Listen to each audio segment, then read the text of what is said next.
Theo, the wandering merchant cat, stumbles upon a group of adventurers, offering them his mysterious wares. When they dismiss his cherry tomatoes as worthless, Theo smirks. He knew exactly how they'd react.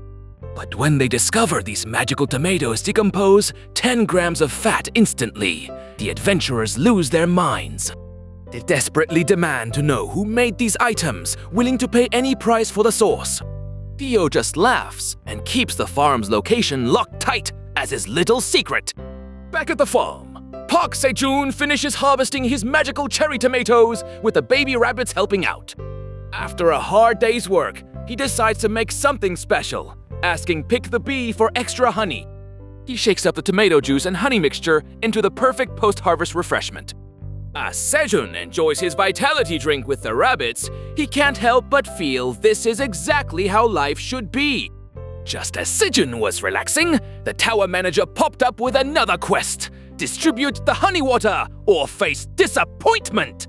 Before Sejun could worry, Theo the wandering cat came swinging back from his trip, shouting that he was finally home.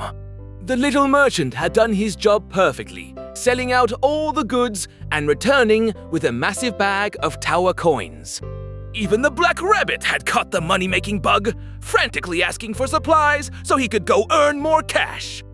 Amidst the chaos of his new business, Sejun suddenly realized he hadn't marked the days in a while. Counting the tallies on the cave wall, he froze. He had been trapped in this tower for exactly 150 days. But looking at his loyal friends, the Black Rabbit and Theo, he knew he wasn't just surviving alone anymore. Standing before his crops, Sejun gripped his knife, ready to expand his farm even further. This was his story of getting lost in a deadly tower and somehow turning it into a cozy farming paradise. But to understand how a simple farmer ended up here, we have to go back 10 years to the day the tower first appeared in Seoul. 10 years ago, a 99-story black tower pierced the sky right in the heart of Gangnam. Then people started walking out of its walls, alive, armed, and changed forever. They said they were sucked into a black hole and woke up on the first floor.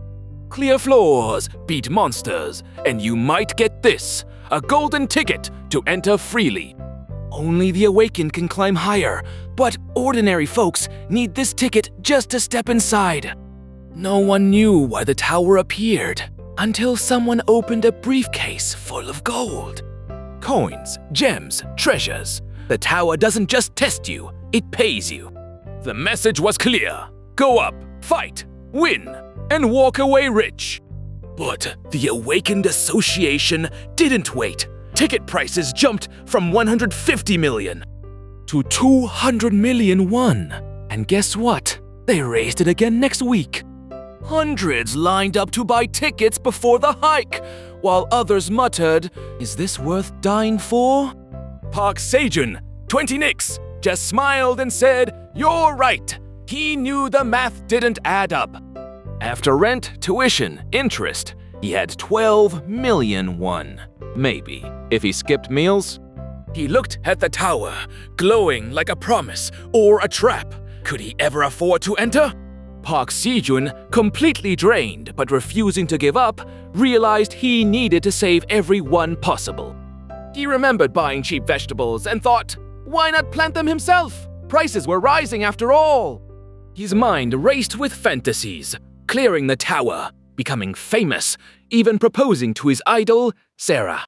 Suddenly, a massive black hole erupted before him, the same phenomenon that had taken the first Awakened. Sejun screamed his declaration to the universe, ready to risk everything to climb the tower. But the portal was shrinking. Desperate, he threw himself into the void, shouting his final plea. He crashed hard onto solid ground, his body aching from the fall, but he'd made it. A vast cave stretched before him, illuminated by a strange light from above, with a single stone in the center. But when he looked back, the entrance was gone. He was trapped inside the tower, with no way out. Park Sejun screamed into the void. Where the hell was he? He'd crashed into the Black Tower, a monolithic structure piercing the sky. Meanwhile, the black dragon's crystal ball began to glow, detecting a change in the tower. The ancient beast roared, declaring it would find the cause of this disturbance. Everyone thinks the Black Tower is some shiny palace with training grounds and shops. But for Park Sejun, it's just a dark, empty cave with no way out. He screamed for help, searched for hours, but found nothing. No exit, no store, no training ground. Just him, alone in the darkness, wondering if he's completely lost. After hours of panic, Park Sejun finally lets out a nervous laugh. His phone alarm goes off. No network, but a full day has already passed since he crashed here. His stomach growls, and he checks what he has. Water, tomatoes, green onions, sweet potatoes, and 1 apple. He takes a bite of the apple. It's surprisingly sweet, and for the first time, he feels a tiny bit of hope.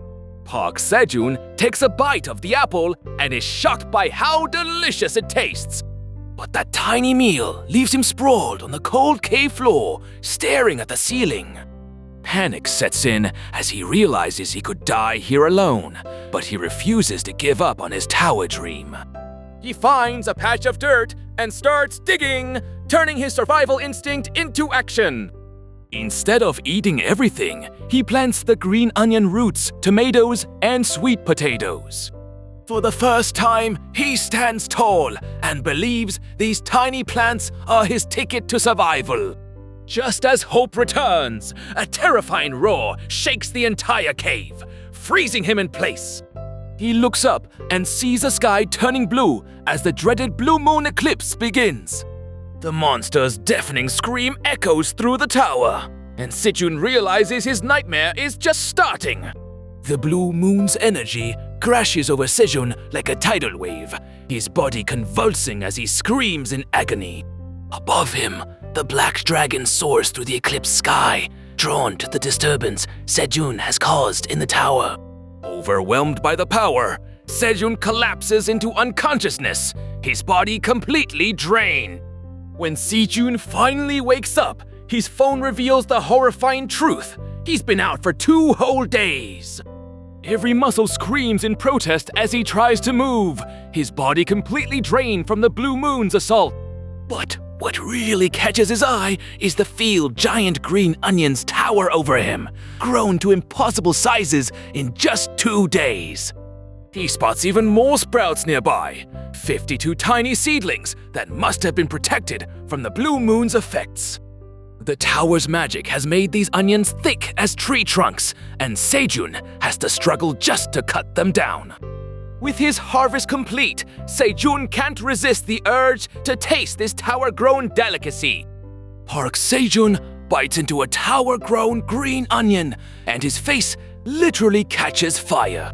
After gasping for water and screaming about the spice, he realizes it doesn't hurt his stomach at all. As Sejun eats a blue moon tomato, he remembers the tower's sun never sets. But wait, the blue moon phenomenon only happens on the 10th floor, not the 1st. And that black dragon he saw wasn't an illusion either. According to public tower information, floors 2210 have skeletons, 1120 have goblins, and 2130 have orcs. Park Sejun lies back and realizes he might be lost on a floor even top-ranked hunters haven't cleared.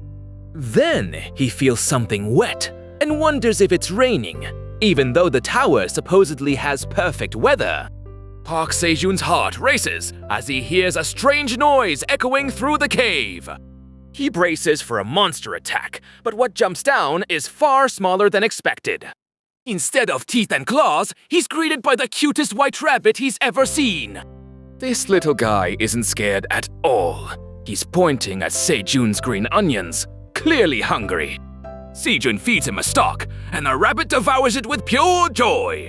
As they share the meal, Sejun realizes his crops are growing so fast, he'll need to harvest twice daily. Just when Sejun thinks he understands this rabbit, it suddenly leaps into the air. 2 more rabbits crash down, one wearing a farmer's straw hat, the other with overalls. They're carrying a watering can, and Sejun realizes he might have just gained 2 new farmhands. Wait, Sejun just realized something wild about these 2 rabbits. The husband rabbit and fox rabbit aren't just partners, they're married. So now, Sejun's got a whole rabbit family working his farm. But with Theo selling all those tomatoes, what's the tower manager going to do when he finds out?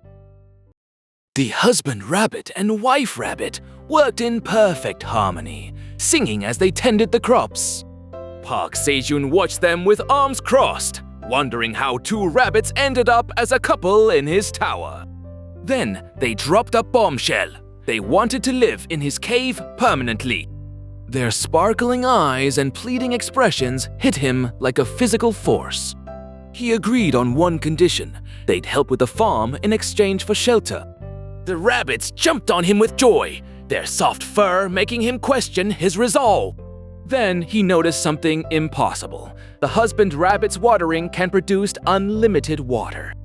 The wife rabbit pulled shovels and shears from what looked like a magical pocket in her overalls. Sejun felt genuine jealousy. Those tools were exactly what he needed to expand his farm. They finished cutting the green onions faster than Sejun expected. He ordered them to dry the harvest while he checked his sweet potatoes, which still showed no growth. Sejun noticed his cherry tomatoes were sprouting faster than anything else on his farm. The little rabbits approached, trying to form words with their strange PPI sounds. When Sejun finally understood what they were saying, he gave them an enthusiastic thumbs up. The rabbits exploded with joy, jumping and celebrating their breakthrough in communication. They rushed back to Sejun, chattering excitedly about something important. Without warning, the rabbits bolted across the clearing at incredible speed. Husband rabbit grabbed a shovel and started digging with supernatural determination. Fox rabbit wove flowers into a delicate wreath while humming happily. In mere moments, they collapsed a fully built hobbit house, complete with a round wooden door. Sejun could barely believe his eyes as he stared at the tiny cottage. Sejun praised husband rabbit, calling him great for building the house so quickly. The compliment made husband rabbit's face turn bright red with pure embarrassment. He puffed up with pride despite trying to hide his shy reaction. Fox rabbit watched her partner with obvious affection and admiration. With their new home complete, the rabbits settled in, but Sejun wondered what other surprises they might have in store. Sejun couldn't help but laugh, genuinely impressed by husband rabbit's dedication to building their home. But beneath his amusement, a pang of loneliness struck. He envied the rabbits for having each other. Still, he smiled, thinking about how the rabbits had helped with farming and brought warmth to his isolated life. Suddenly, Sejun jolted awake, screaming as his back burned from an intense heat he couldn't explain. He discovered a plastic water bottle had focused sunlight through its curved surface, igniting the dried grass beneath it. His eyes widened with realization. He remembered survival videos showing how to use water bottles as converging lenses to start fires. But when he tried it himself, the grass only smoked without catching fire, leaving him frustrated and questioning his knowledge. Sejun lay flat on the ground, desperately blowing on the smoking leaves with everything he had. The rabbit couple appeared, and he begged them to help by blowing wind on the embers. He held the water bottle high, catching the sunlight and focusing it onto the leaves below. The flames finally caught, and Sejun celebrated his first successful fire in the tower. With fire established, Sejun roasted his harvested onions directly over the flames. He carefully peeled away the charred exterior, revealing the tender cooked vegetable inside. Taking his first bite, Sejun's eyes widened in absolute shock and delight. An explosion of sugar-like sweetness flooded his mouth, overwhelming his senses completely. The flavor was so intense he imagined a wild green horse galloping through endless fields. Sejun couldn't stop grinning as he roasted the green onions over the small fire. The fox rabbit, eyes wide with curiosity, grabbed a roasted stalk before anyone could stop it. Both rabbits took their first bite of cooked food, their expressions shifting from hesitation to pure delight. Stars literally appeared in their eyes as they screamed with joy, completely overwhelmed by the flavor. He waved his arms, shouting for them to eat more and help themselves to whatever they wanted. Park Sejun stretched his arms, feeling the satisfaction of a day's work well done. His green onions were harvested, cherry tomatoes watered, and sweet potatoes thriving. With a grin, he declared that farming in the tower felt surprisingly good. But he knew a lot had changed since he first arrived in this strange place. After learning to make fire, Sejun crafted torches from his green onions to light the dark cave. The flames helped him navigate around the pond, where it was pitch black before. Suddenly, a massive fish leaped from the water, drawn to the torch's bright light. It flopped onto the ground, and Sejun realized he'd just discovered a new food source. He never saw fish here before, but the light had clearly lured it out. Sejun roasted the fish over a fire made from green onion stock. The first bite was incredible, and he couldn't stop praising how tasty it was. The husband rabbit and fox rabbit watched him with wide, interested eyes. When they showed interest in the meat, Sejun realized they weren't just herbivores after all. Turns out, the rabbits aren't strict herbivores either, since they watched Sejun devour that grilled fish with genuine interest. But Sejun's lifeline to the outside world finally died when his power bank hit its limit and the phone went dark.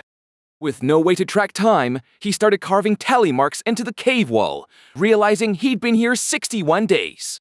Fortunately, the rabbit's strict sleep schedule became his new clock, keeping him from losing track in the endless daylight. Then came the best news yet, when husband rabbit announced that baby rabbits had finally arrived. A tiny avalanche of fluffy yellow bunnies immediately tackled Sejun, treating him like their personal jungle gym. He couldn't stop cooing at his new nieces and nephews, asking if they missed their favorite uncle. No, Sejun was on babysitting duty, letting the exhausted parents nap while he kept the little ones entertained. He took the babies to check on the cherry tomatoes, which were finally blooming with bright yellow flowers. But flowers alone weren't enough, since Sejun had to manually pollinate each one with a stick to get fruit. After hours of bending over, his back was screaming in pain, and he wished a bee would just show up. Then, one of the baby rabbits stood on its hind legs and sneezed right onto the flowers, shaking pollen everywhere. Sejun stared in shock as the bunny's little nose twitched with pollen, realizing nature had just found its own way. That little bunny sneeze did more than just tickle Sejun's nose. It actually pollinated the flowers. Before his eyes, green fruit began forming on the vines, a miracle born from pure accident. After endless days of backbreaking labor, they finally had something to show for it. But celebration would have to wait. The blue moon was approaching, and Sejun knew what came next. He covered himself in leaves for camouflage, tucked into the cave, and promised the rabbits he'd survive. Confident in his preparations, he told himself this would be easy, just another day in paradise. Then the sky turned dark, and the forest erupted with terrifying roars that shook the ground. Sejun curled up in the corner, his body trembling despite hiding far from the danger. Every minute stretched into hours until a sudden crash made his heart stop completely. The ground shook as something enormous stepped closer, each footfall thundering like a war drum.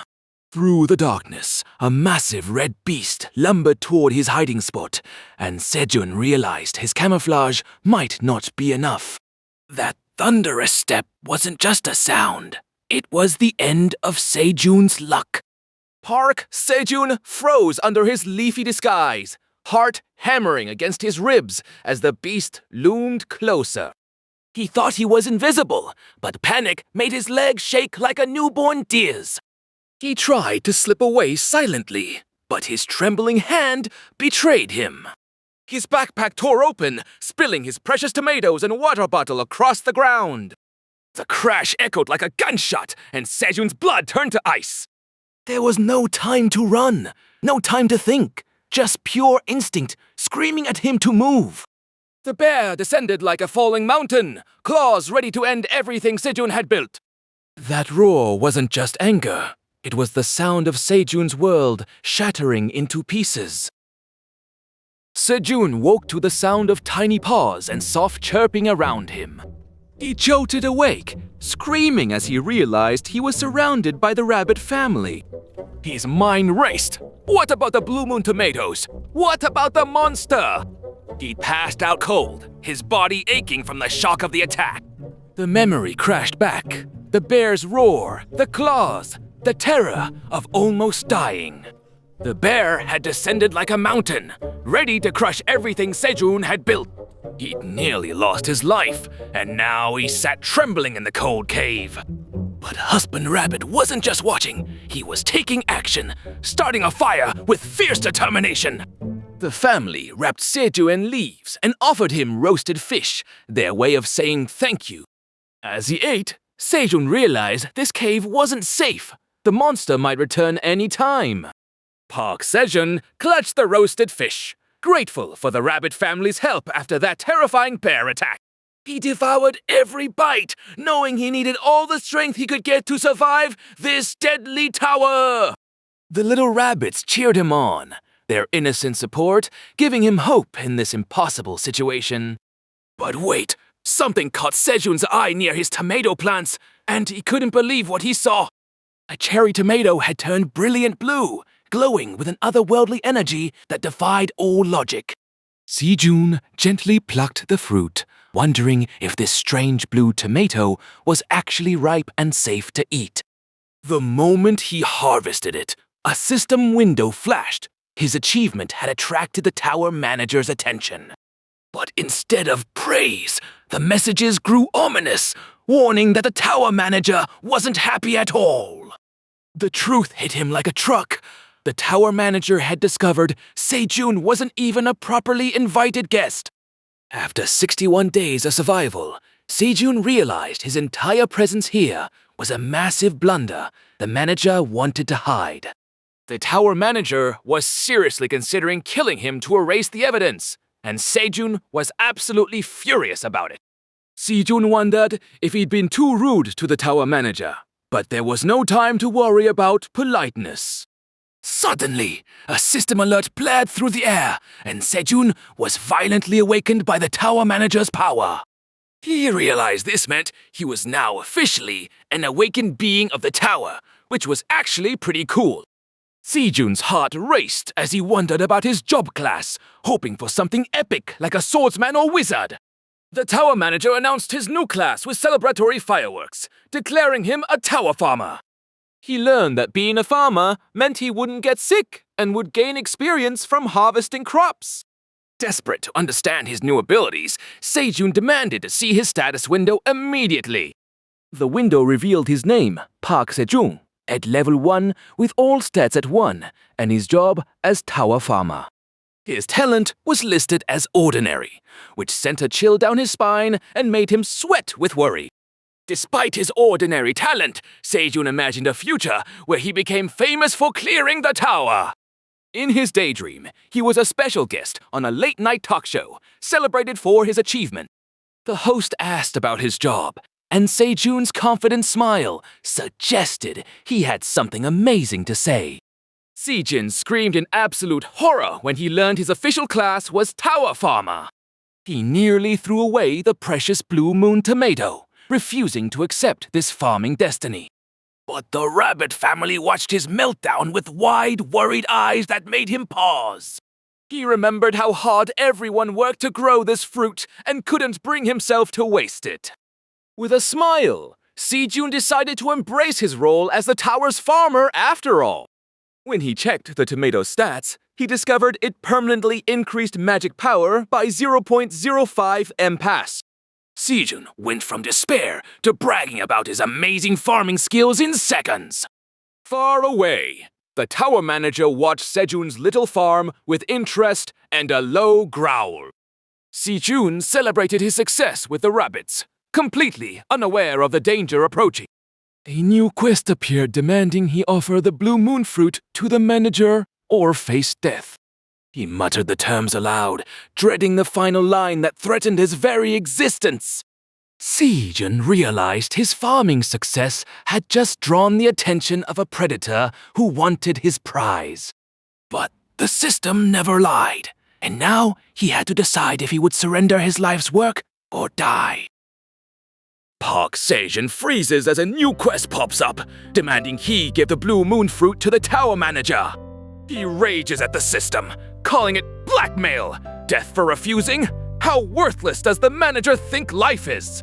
But survival trumps pride. Sejun bows deeply, offering the precious fruit and begging for his life. This system confirms quest completion. Sejun survives, for now, but what reward awaits? Wait, there's a reward! Sejun remembers the job-related skill mentioned in the quest details. He unlocks sowing LV Taiwan, which boosts germination chances, a proper farming skill for his tower farmer class.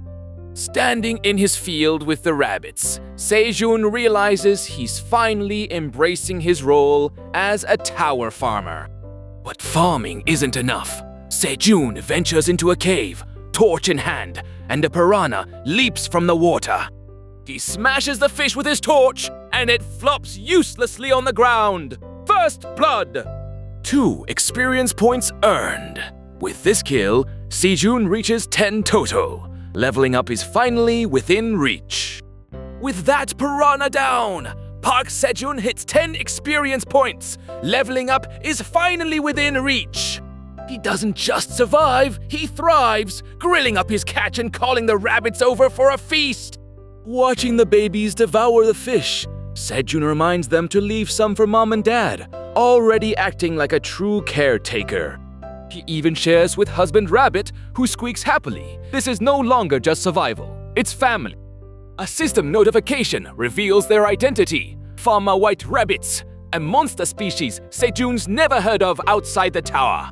These aren't fighters, they're farmers, just like him, which explains why they've stayed hidden. Sejun wonders if they lost their home and wishes he could truly understand their story. But even without words, husband Rabbit's eager nod tells him everything he's ready to work. Back at the farm, the moment has arrived. Those cherry tomatoes are finally ripe and glowing with magic. Sejun kneels among the vines, surrounded by rabbits, ready to harvest the fruits of his labor. His hand hovers nervously before plucking one. Will it work? Will it count? It rips off perfectly! His first real cherry tomato, and the rabbits cheer him on! A system notification flashes. 10 job experience points. The magical tomatoes aren't just food, they're power. Park Sejun just earned 10 experience points from a single cherry tomato. His first real reward from farming. He realizes the effect stack. If you eat 10 at once, you get a full point of MP boost. But then, he picks an unripe one and gets 0 job XP. Oh no, timing matters. Sejun finally gets it. Only perfectly ripe tomatoes become items that give real rewards. After mastering the timing, Sejun fills a basket and levels up to 4, his first stat point. But when he tries to taste one alone, the rabbit family gets seriously mad at him. Sejun quickly apologizes and offers to share. This harvest was a team effort after all. Everyone celebrates together, munching on their magical cherry tomatoes in perfect harmony. The rabbits are absolutely loving it. Those tomatoes are as delicious as they are powerful. And then, something clicks inside Sejun's mind, like a door opening to a new world. He's lying in the grass with his rabbit friends, feeling completely at peace for the first time. As he watches a shooting star streak across the night sky, Sejun realizes farming might just be his true calling. A shooting star streaks across the night sky, and for the first time in months, Sejun feels something other than fear. The rabbits gather around him, their innocent wonder mirroring his own as they watch the celestial display together. Fireworks bloom overhead like summer nights back home, and Sejun realizes how much he's missed the simple beauty of Earth. Tears stream down his face as he whispers summer, overwhelmed by memories of a world he thought he'd never see again. He picks up a single cherry tomato, and the moment it touches his lips, the sweet and sour taste explodes like fireworks in his mouth. The rabbits chirp happily around him, sharing in this small moment of joy that feels like a gift from the universe itself. Days turn into weeks, and those baby rabbits are now big enough to start helping their mom and dad with the harvest.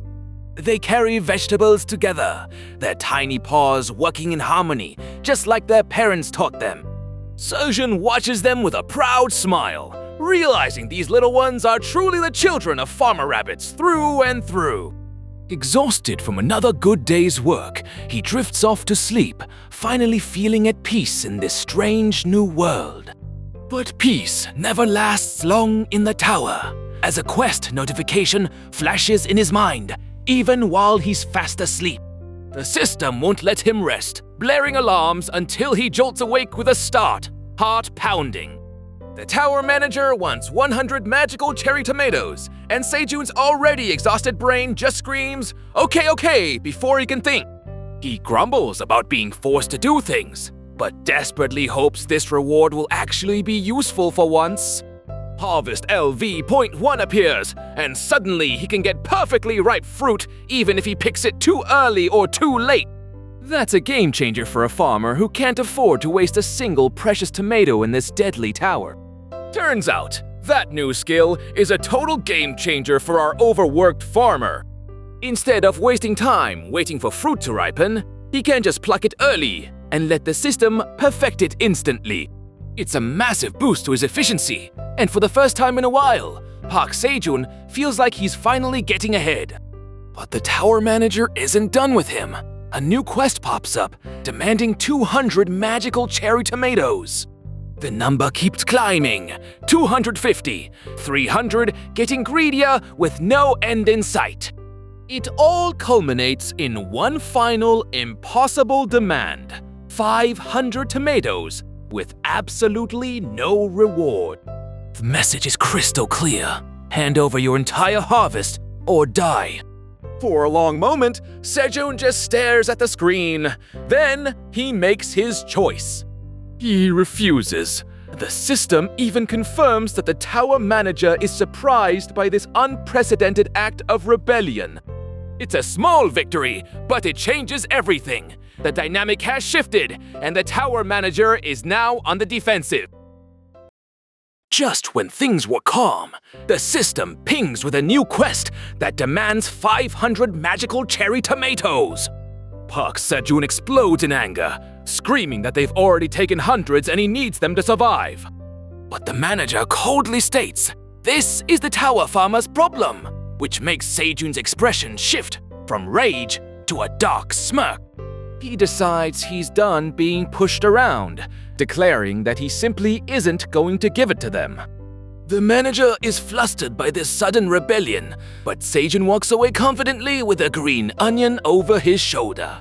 He refuses to give his crops to someone who claims his hard work is just sowing seeds and doesn't appreciate his effort. When the manager tries to assert authority, Sejun snaps back, shouting that they are a terrible employer for exploiting him. It is a massive risk, but he stands his ground, refusing to hand over the fruits of his labor. The air suddenly crackles with energy as the tower manager reveals his true form, a massive black dragon roaring in fury.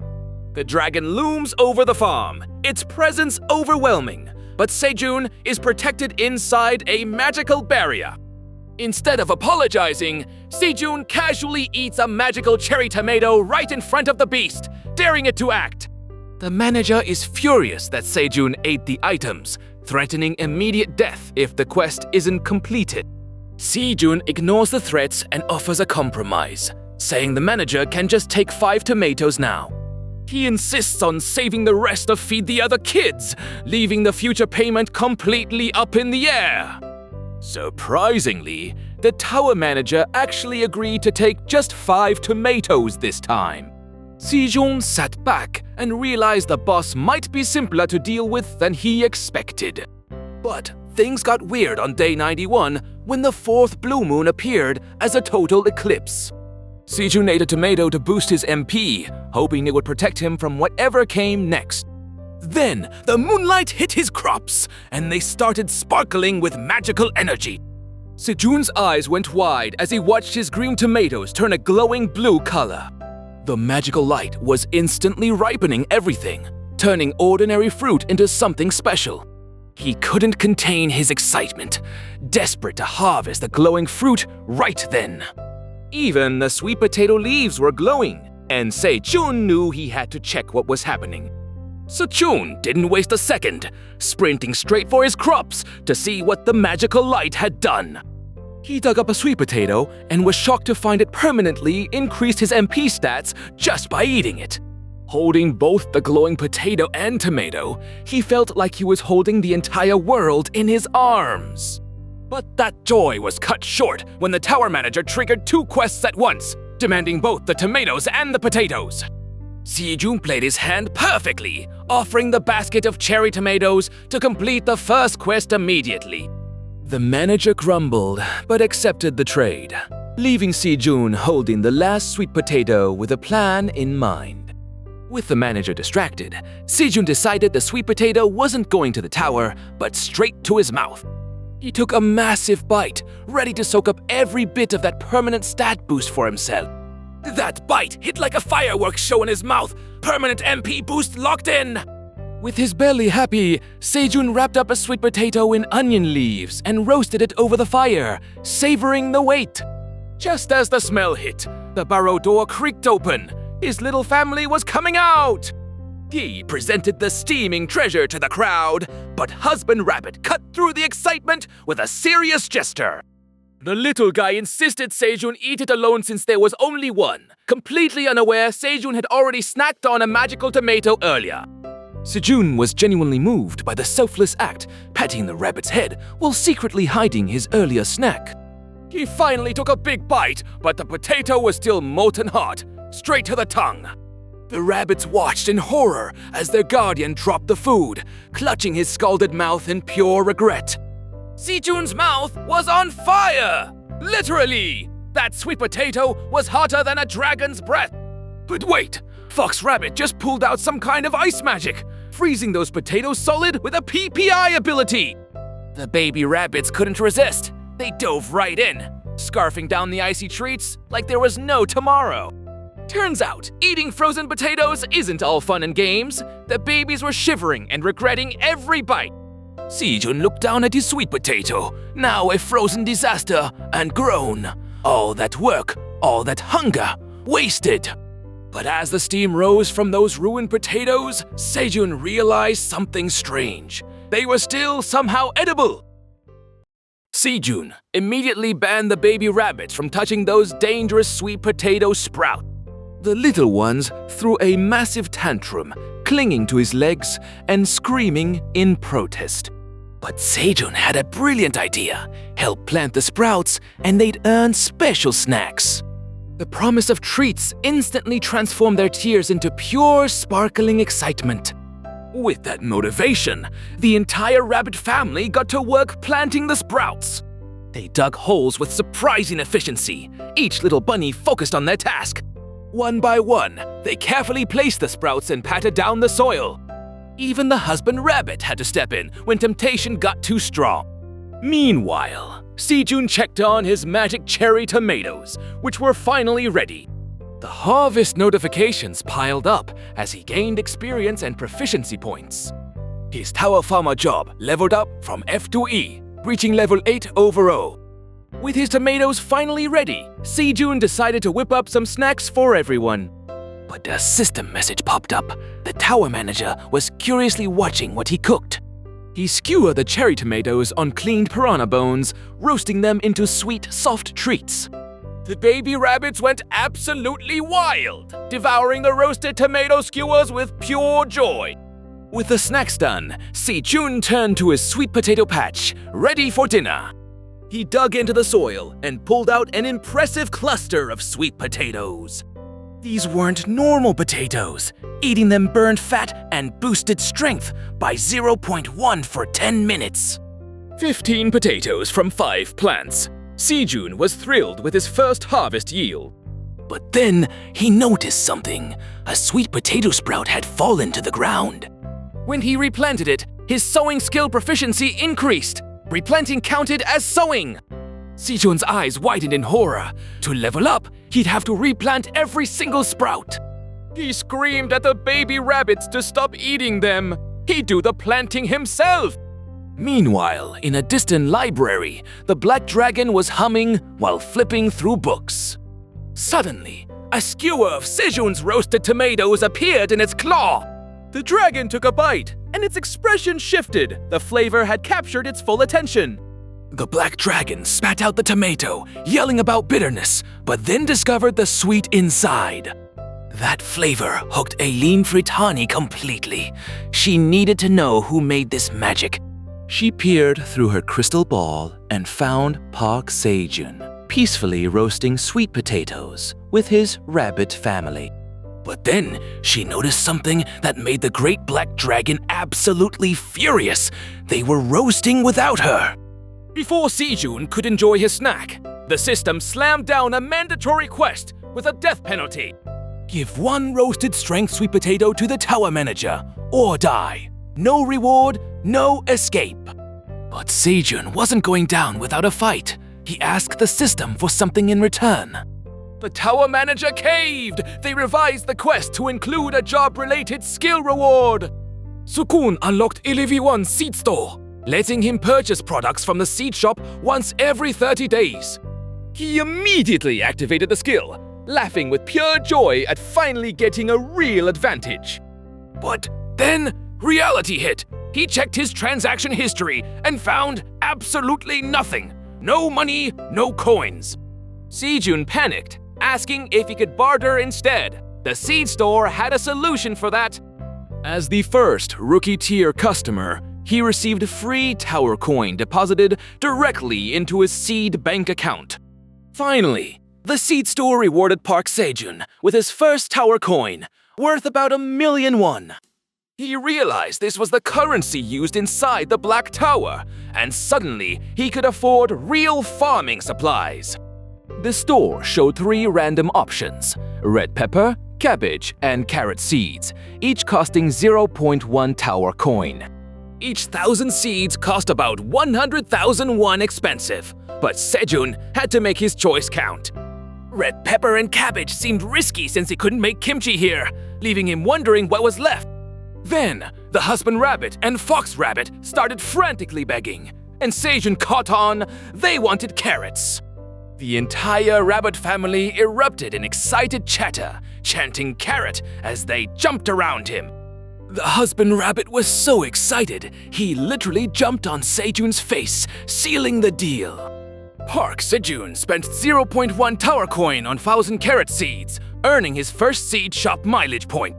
The system explained he'd need 100 points to level up, but every purchase counted toward that goal. He received a red pouch containing the seeds, though he joked the packaging cost more than the seeds themselves.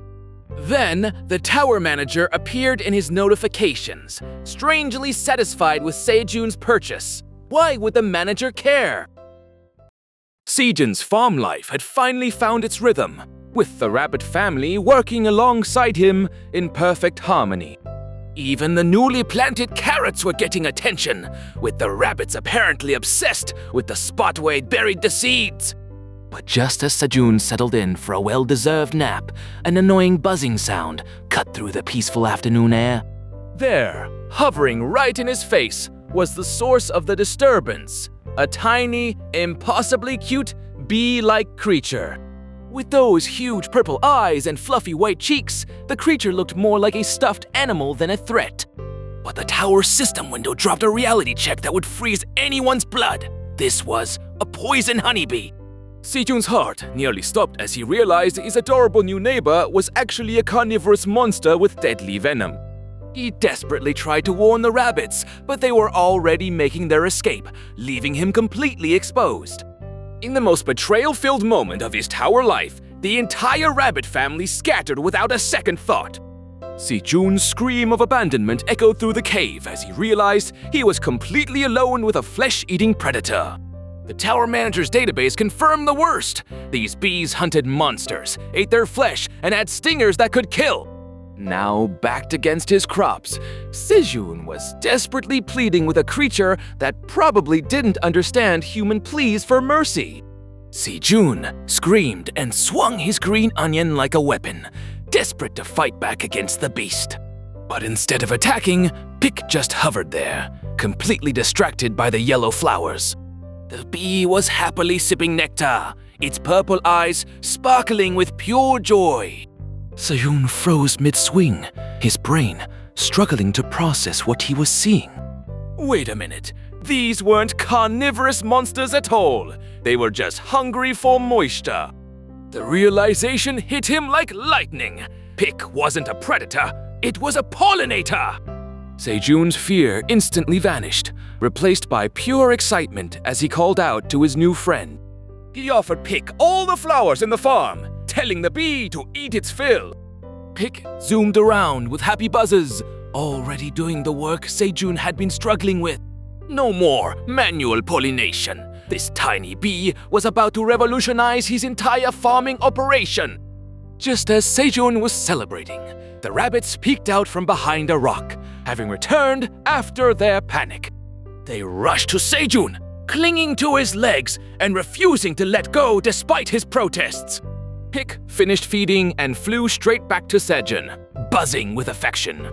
The bee got way too close, making Sejun nervous about those dangerous stingers. But instead of attacking, Pick simply curled up on his chest and drifted off to sleep. Park Sejun couldn't help but smile as Pick curled up on his chest, finally accepting the bee as part of their strange tower family. 120 days had passed since Sejun got lost in the tower, and somehow life had become almost normal. The farm was thriving with everyone pitching in, the rabbits watering plants while Sejun harvested ripe tomatoes. Pick would fly out each morning to collect nectar, then return buzzing happily to Sejun's shoulder. Several weeks passed in this peaceful rhythm, with Pick working the fields and Sejun calling everyone for lunch. Then something amazing happened. Pick started producing honey, dripping golden sweetness onto the green onions. The sticky honey transformed ordinary grilled onions into something extraordinary, enhancing their flavor beyond belief. Sejun and the rabbits devoured the honey onions, their faces lighting up with pure delight at the incredible taste. With Pick's help, Sejun realized he'd finally found a way to expand his food production without fear of the bears. But as Sejun counted the days on his cave wall, a troubling thought crept in. Was the blue moon approaching again? He could only hope this time would pass safely, even as the shadow of the tower's mysterious events loomed ahead. 121 days in, and Park Sejun's finally got enough food to last. But something's off. The honeybee's gone, and the rabbits are acting weirdly anxious. Sejun calls out to his furry helpers, but they're just staring at him in silence. Suddenly, the husband and fox rabbit scramble into a burrow they just dug. They slam the door shut, leaving their babies behind as Sejun realizes the blue moon is coming. The sky darkens as the blue moon rises, bathing everything in eerie blue light. Those cute little rabbits, they've become massive monsters with glowing red eyes. Park Samjun stands frozen, watching his peaceful farming world turn into a nightmare. Park Sejun screams in terror as the eerie blue moonlight bathes the cave in an unnatural glow. The cute rabbits he raised have twisted into grotesque monsters, their teeth sharpened and eyes burning red. Trapped and frozen, Sejun realizes his peaceful farming life has just turned into a nightmare from hell. But just as Sejun braces for the end, a blinding light erupts. The monstrous skin sheds away, revealing a soft, glowing silhouette that feels strangely familiar. The monsters are gone, replaced by a group of larger, adorable rabbits, jumping with pure joy. Sejun stammers in disbelief, realizing these aren't monsters, but his babies who have finally grown up. He breaks down in tears of relief, understanding this was just a coming-of-age ceremony for the 5th blue moon. Overcome with love, he chases them down, promising to give his cute little things some retribution kisses. Just then, the husband rabbit and fox rabbit emerge from their burrow, stunned to see their children have matured. Sejun sits by the fire with his entire family, wondering if he should prepare a massive feast to celebrate. But the celebration takes a sharp turn when one of the rabbits suddenly summons a glowing blue shovel. The little ones aren't just bigger, they've unlocked the ability to summon their own farming gear. Even Pick joins the fun, conjuring a massive hammer that definitely doesn't belong in a garden. Sejun realizes the white bunnies are now full-time farmers, but his bee buddy has gone rogue. Turns out, Pick has evolved into a black rabbit warrior, but there aren't any monsters to fight in this cozy cave.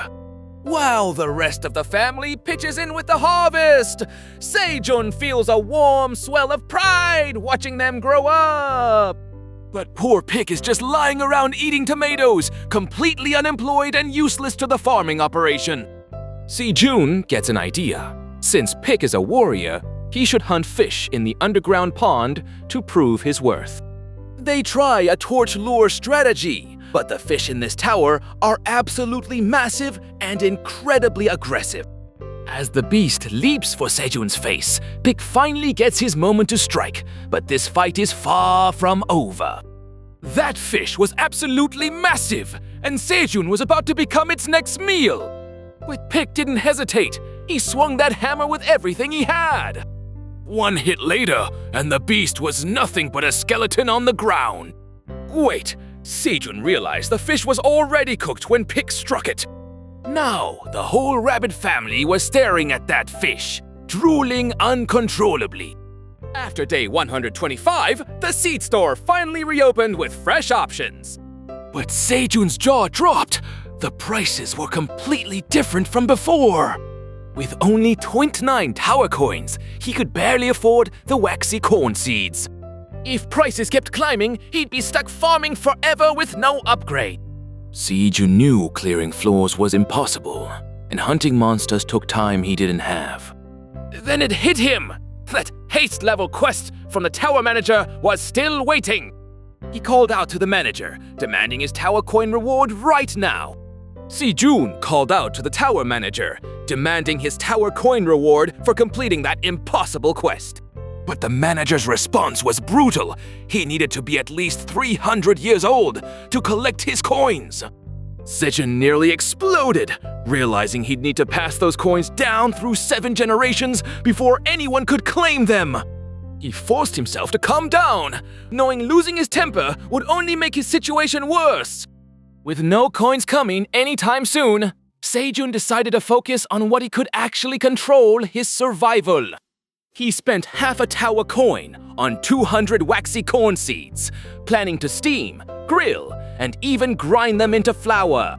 The system confirmed his purchase and granted him 5 seed shop mileage points for the transaction. A magical red pouch materialized in his hand, sparkling with anticipation. Sejun showed the solid golden seeds to the fox rabbit, feeling optimistic about this new crop variety. Sejun raised his fist, ready to rally the rabbits for planting duty. But his stomach growled first, so he roasted fish wrapped in leaves over an open fire. After stuffing himself and the rabbits, he sat back full and content, planning to dry the leftovers for storage. Peek the bee buzzed in, and Sejun welcomed the little guardian, happy to see her spending more time in the cave. Suddenly, Pick's eyes glowed purple as she sensed something approaching the cave. Sejun and the rabbits scrambled to their feet, hearts pounding at the sound of rustling outside. A pair of cat paws appeared over the rocks, and a voice desperately insisted it wasn't there to steal food. Sejun stared in confusion as the rabbits trembled around him, wondering what kind of cat would show up at their doorstep. Just when things were getting quiet, something came plummeting from the sky with a loud crash. Sejun scrambled back as the dust settled, revealing not a monster, but a very confused-looking cat. This wasn't just any stray, though, as the little traveler politely asked if he was Park Sejun. A tiny cat in a green cloak looks up at Sejun, introducing himself as Theo, a wandering merchant. Those shiny green eyes and chubby cheeks hit Sejun like a truck. This cat is dangerously cute. Sejun's brain short-circuits. He's heard of wandering merchants in the tower, but never expected one to be a cat. Theo pulls out a bag and mentions having a pretty good item, but Sejun's focus is completely elsewhere.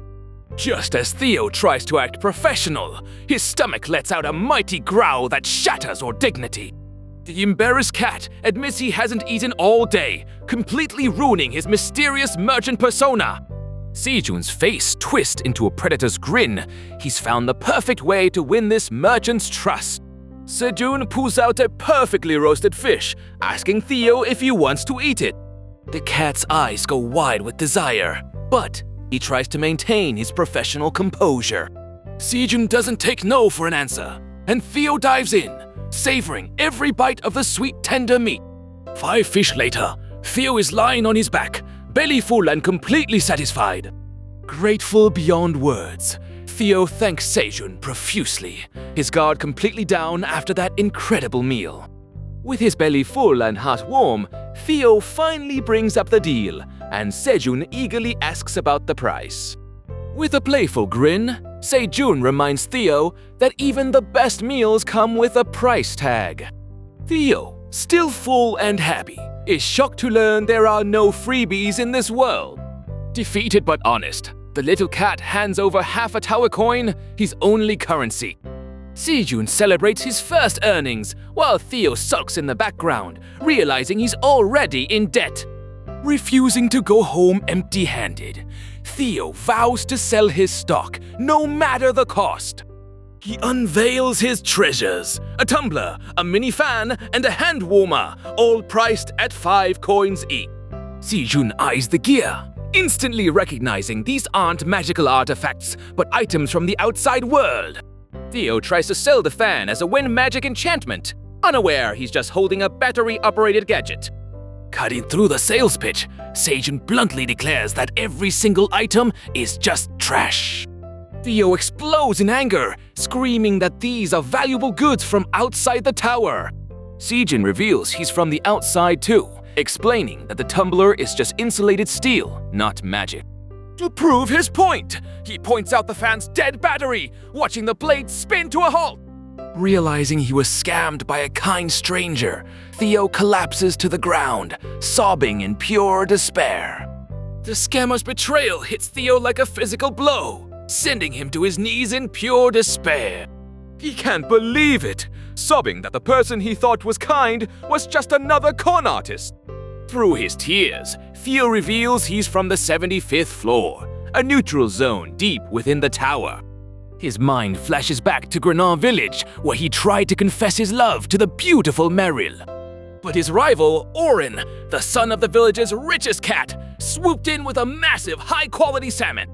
Meryl's eyes sparkled with delight at the expensive gift, completely ignoring Theo's humble offering. Heartbroken, Theo watched as Oren led her away, leaving him reaching out to a love that wasn't his. He couldn't let it go, chasing after them to ask if their shared memories meant nothing to her. He demanded to know if their time together was just a lie, his voice cracking with emotion. But Meryl didn't hesitate, her paw connecting with his face in a sharp, stinging slap. She screamed at him to get out of her head, her face twisted in pure disgust and anger. Meryl didn't just reject him. She literally kicked him out of her life, screaming that she hated cats who smelled like cheap fish. Heartbroken and broke, Theo decided to run away and become a wandering merchant, fueled by nothing but a desire for revenge and a bag of savings. He spent his entire life savings of 50 tower coins just to buy the license and equipment, planning to flip cheap goods for a profit. That's when he met a shady goblin named Scaram, who claimed to be a helpful senior merchant mentoring a junior. Scaram sold him precious items from outside the tower, claiming they would fetch a fortune from collectors on the upper floors. The scam was perfect. Scarum even threw in a map to a new seed store user as a bonus, making Theo feel like he was getting the inside scoop. But the items were total trash, and the only profit Scarum made was stealing Theo's remaining 5 coins, leaving the poor cat bankrupt and useless. Watching this disaster unfold, Park Sejun suddenly had a flashback and realized he knew exactly how to earn a tower coin. So he offered the crying cat some roasted fish to calm down, though Theo was too suspicious to believe a free meal didn't come with a cat. Sejun throws caution to the wind, offering the fish and declaring everything Theo ate counts as a treat. With Theo's guard finally down, Sejun strikes while the iron's hot, asking if the cat can work with them. For the first time since getting lost, Sejun beams with genuine joy. He's not just surviving anymore, he's found a partner. Theo nearly chokes when Sejun suggests they work together, wondering if the human is serious.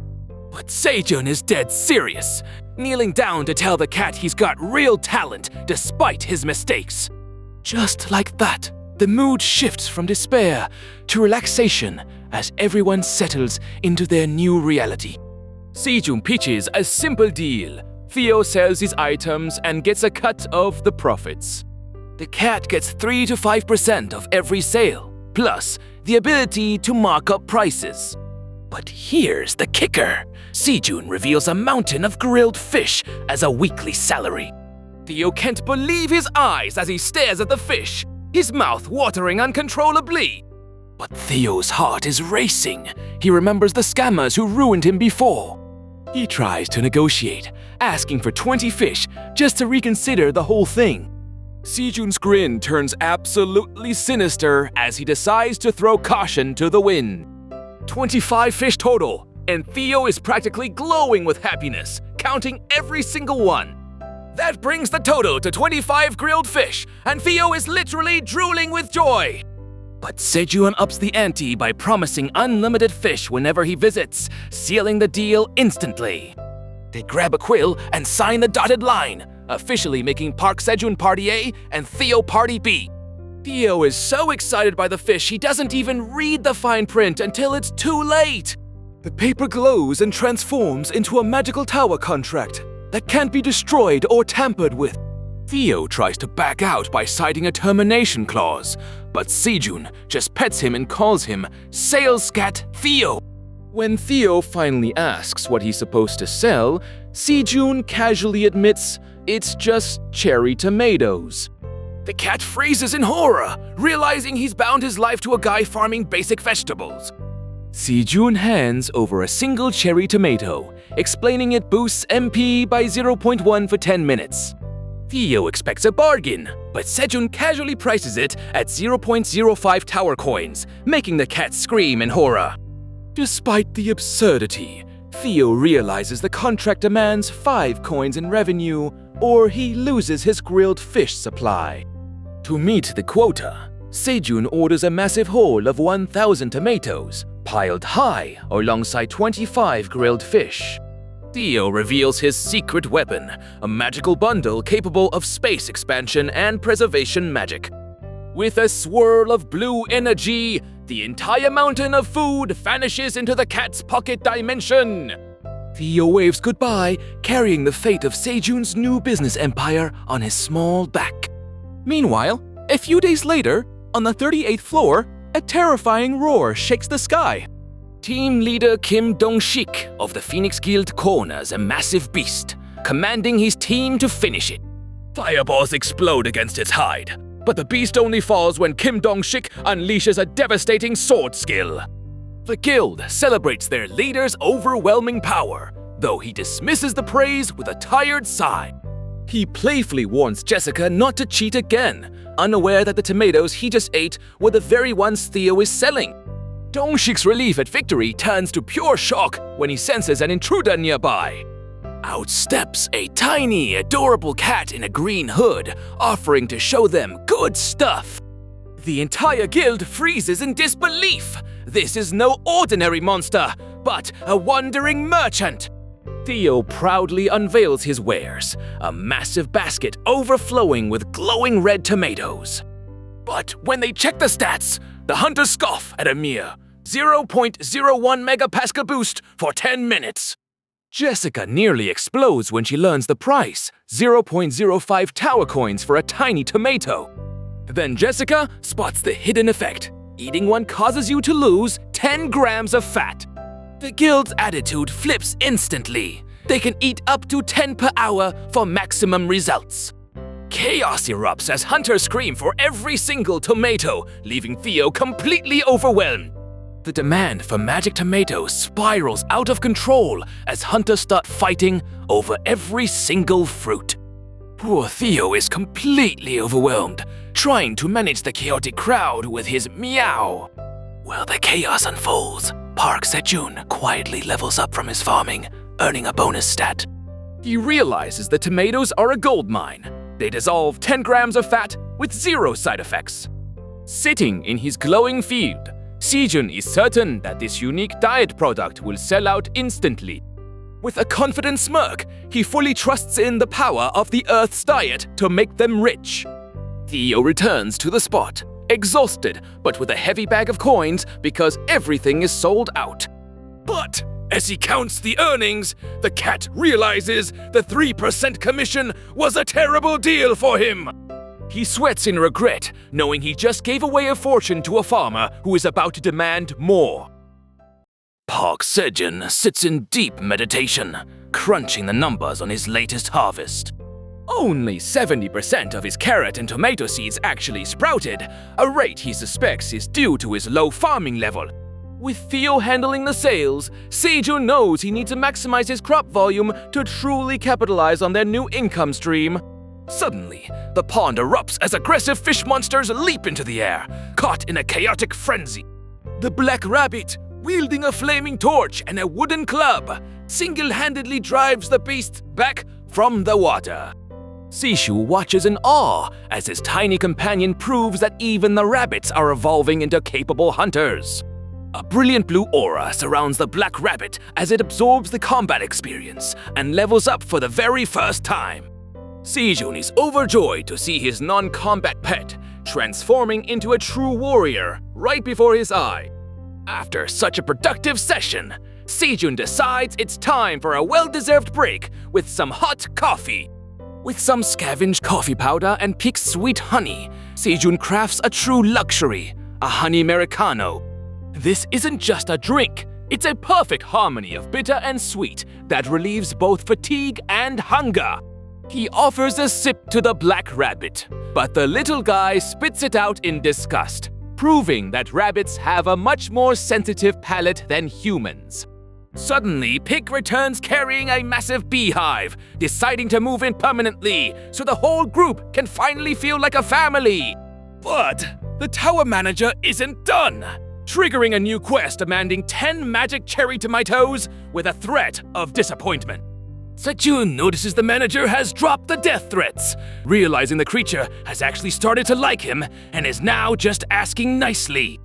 Feeling a bit generous, Sejun hands over the tomatoes, and the system instantly confirms the quest is complete with a message of thanks. He feels a moment of satisfaction until he realizes he just walked right into a trap, acting like a total pushover for the tower manager.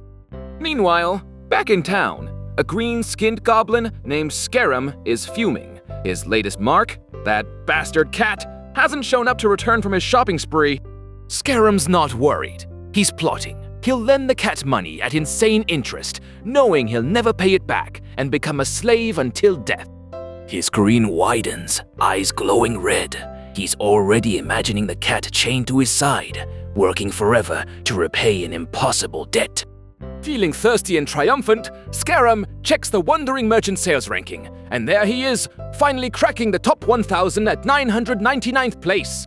He laughs, rubbing his hands, selling junk to pushovers paid off. Now it's time to pick his next victims until he scrolls down and freezes. There, right above him, blinking like a taunt, Theo! New! The cat didn't just survive, he's already beating Scarum at his own game! Just as Scarum was plotting his next move, Theo popped back into the farm with that signature "I'm back nah" energy. Sejun nearly had a heart attack. This cat had been gone for 4 days when a round trip to the 30th floor should take at least 10. The math didn't add up. If Theo returned in under 2 weeks, he must have sold out the moment he arrived. Sejun's face twisted into a terrifying grin that made poor Theo sweat bullets. Time for some serious interrogation. Turns out, Theo didn't even need to haggle. He just talked a little, and hunters bought everything, earning a cool 50 tower coin. But Sejun wasn't having it. "Good work, employee Theo," he said, handing over a measly 2 coins as incentive. Theo got demoted from sales cat to regular employee, but Sejun promised to reinstate him with a 5% bonus if he worked harder next time. Then Theo dropped a bombshell. He explained that farmers' names automatically show up on cherry tomato stats. Sejun laughed, thinking everyone would soon know him as the legendary tomato farmer, but Theo's face went absolutely pale. Theo's name got scratched off the tomato stats, which means Sejun's name is covered too, keeping him safe from hunters. The cat's face went pale, realizing his boss would be furious if he found out Theo almost blew Sejun's cover. Theo started panicking about getting demoted to part-time status and scrambled to grab the tomatoes and make a quick exit. Theo started working at breakneck speed, shoving tomatoes into bags while the rabbits watched him go absolutely crazy. But the real panic hit when Theo realized there was only one way to permanently remove that name restriction.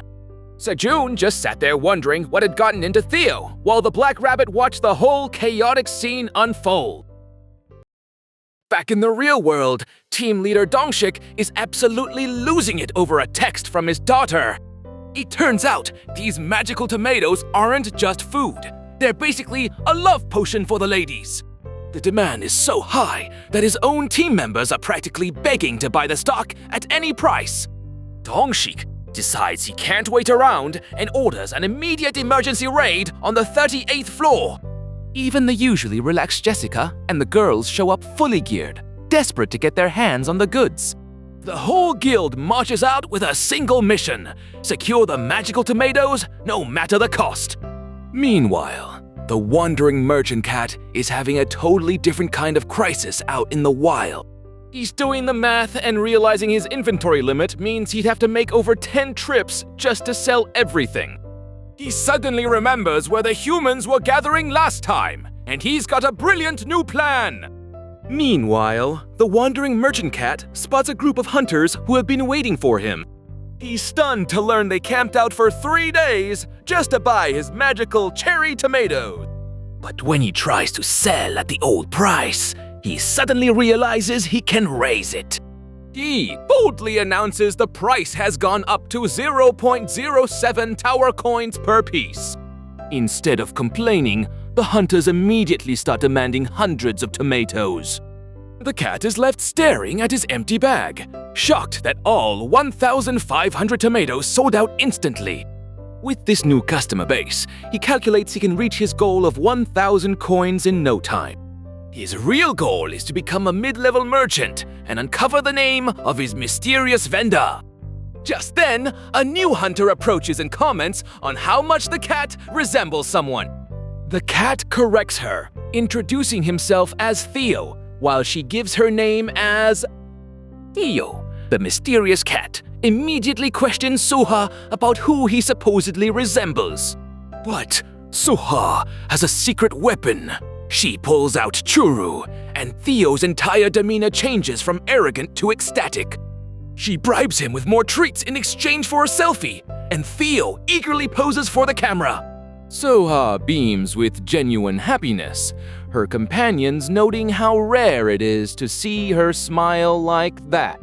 Meanwhile, back at the farm, Sejun is conducting special swimming training for the Black Rabbit using a green onion tube. He's nervously checked multiple times that he blocked the piranha hole, but doubt still creeps in. Then it hits him. He's been so focused on training that he completely forgot to verify the blockage. As the Black Rabbit swims peacefully, Sejun stares in horror at the water, wondering if his rabbit is about to become piranha food. After a relaxing swim with his rabbits, Park Sejun reaches for his honey stash, craving something sweet. But the jar is completely empty. Turns out, he's been snacking on all his hard-earned honey without realizing it.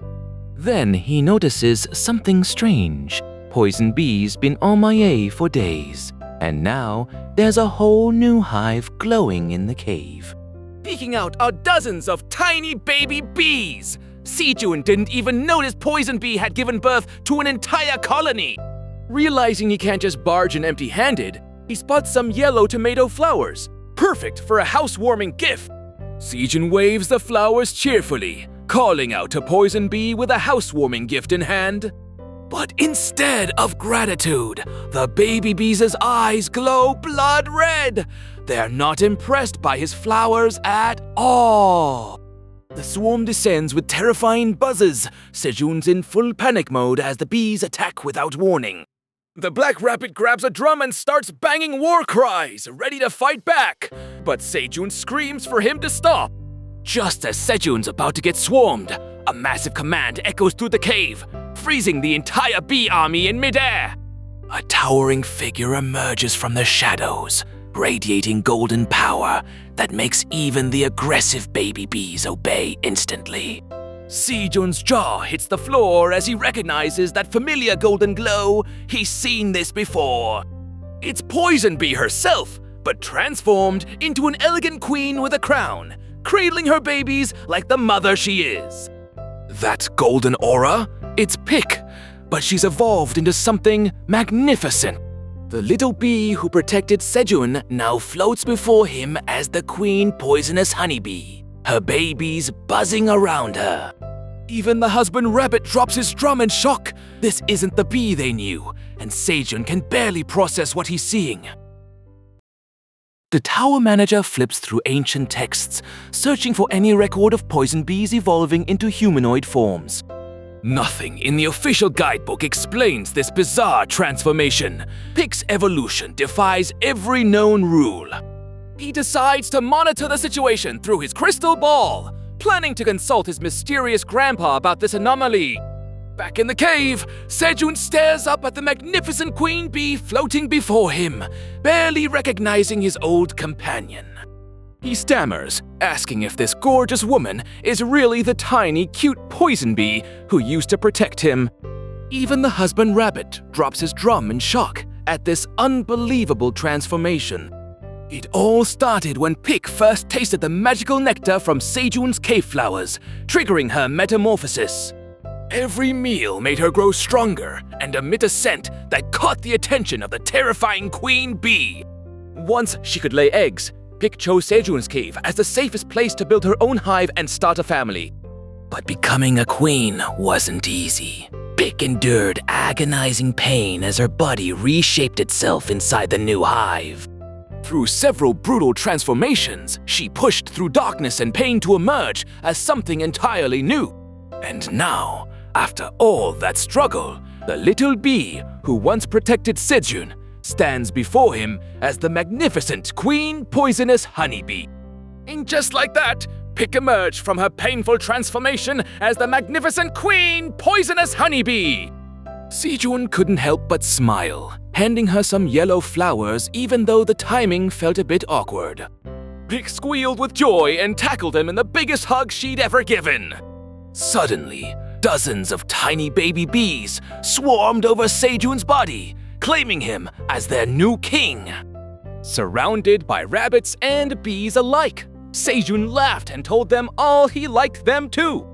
A few days passed peacefully until the rabbits started screaming PPI, PPI at the top of their lungs. Sejun woke up groggy and confused, wondering what had his entire family in such a panic. Then he spotted it, a small purple carrot, glowing with the unmistakable energy of the blue moon. He realized the little guys were rushing him because they wanted him to harvest it before it could transform. Sejun grinned at the mischievous rabbits, catching on to their clever little scheme. With the rabbits cheering him on, Sejun gripped the glowing vegetable and prepared to pull. He yanked it from the earth, revealing a perfect carrot the size of a tumbler. The system identified it as an agility carrot, a rare variant imbued with blue moon energy. This wasn't just food eating, it would permanently increase his agility stats by 0.05. The harvest flooded Sejun with experience points, pushing his harvest skill up to level 2. Park Sejun realized that higher rank crops like this E plus agility carrot give way more experience points. He decided to share the loot with his hard-working team, handing the glowing purple root to the rabbits. The little guys were absolutely thrilled, their eyes sparkling as they held the magical vegetable. Suddenly, the sickle rabbit stepped up, raising his tool with the confidence of a master chef. In a flash of blue light, he sliced the tough carrot into perfect equal pieces before anyone could blink. Sejun couldn't stop clapping, praising the sickle chef's amazing performance as the whole group enjoyed the feast. With the rabbits fed, Sejun turned his attention to the vines, harvesting 5 precious blue moon cherry tomatoes. He tossed the fruit to the tower manager, demanding a new skill as a reward for completing the quest. But instead of a reward, the manager just said they'd think about it, leaving Sejun completely stunned by the brush-off. Just as Sejun thought things were quiet, a familiar cry for help echoed through the farm. Sejun quickly explained to his bees that Theo was family, not an enemy, and the stinging stopped. But when Theo called him Brother Sejun, our farmer got defensive about his employee status. They tallied up the cherry tomato sales, earning a solid 75 tower coin. But Theo had a secret up his sleeve. He'd been charging customers extra per tomato. Despite his sales skills, Sejun told Theo he still had work to do before becoming sales scat. Sejun had actually known about Theo's extra charges all along and used it to bargain with the tower manager. Then, Theo casually mentioned getting churu treats from a human who took his picture. This revelation changed everything.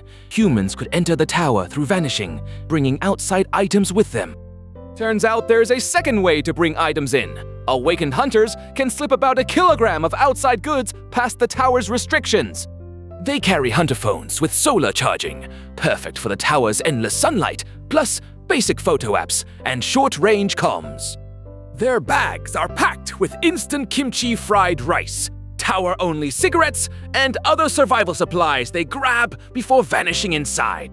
Sejun sat back, processing everything, so a hunter was risking valuable cargo space just to bring churu treats for a cat. Then it hit him like a lightning bolt. If hunters could smuggle in useless snacks for pets. He grinned, rubbing his hands together. A whole new business model just clicked into place. He could trade with these hunters. Theo watched in confusion as Sejun cackled with glee, already imagining the profits from selling outside goods to desperate climbers. Park Sejun's mind just exploded with a brilliant idea that could change everything. He immediately snatched Theo's precious churu treat, declaring it confiscated for breach of contract. The little cat was shocked when Sejun pointed out that Theo couldn't have other clients without permission. But Sejun offered a deal. Theo could be his exclusive sales cat for an hour, with potential for more. Sejun treated Theo like actual royalty, with rabbits fanning him and warming him by the fire. The cat was an absolute heaven, purring that this was the best feeling in the entire world.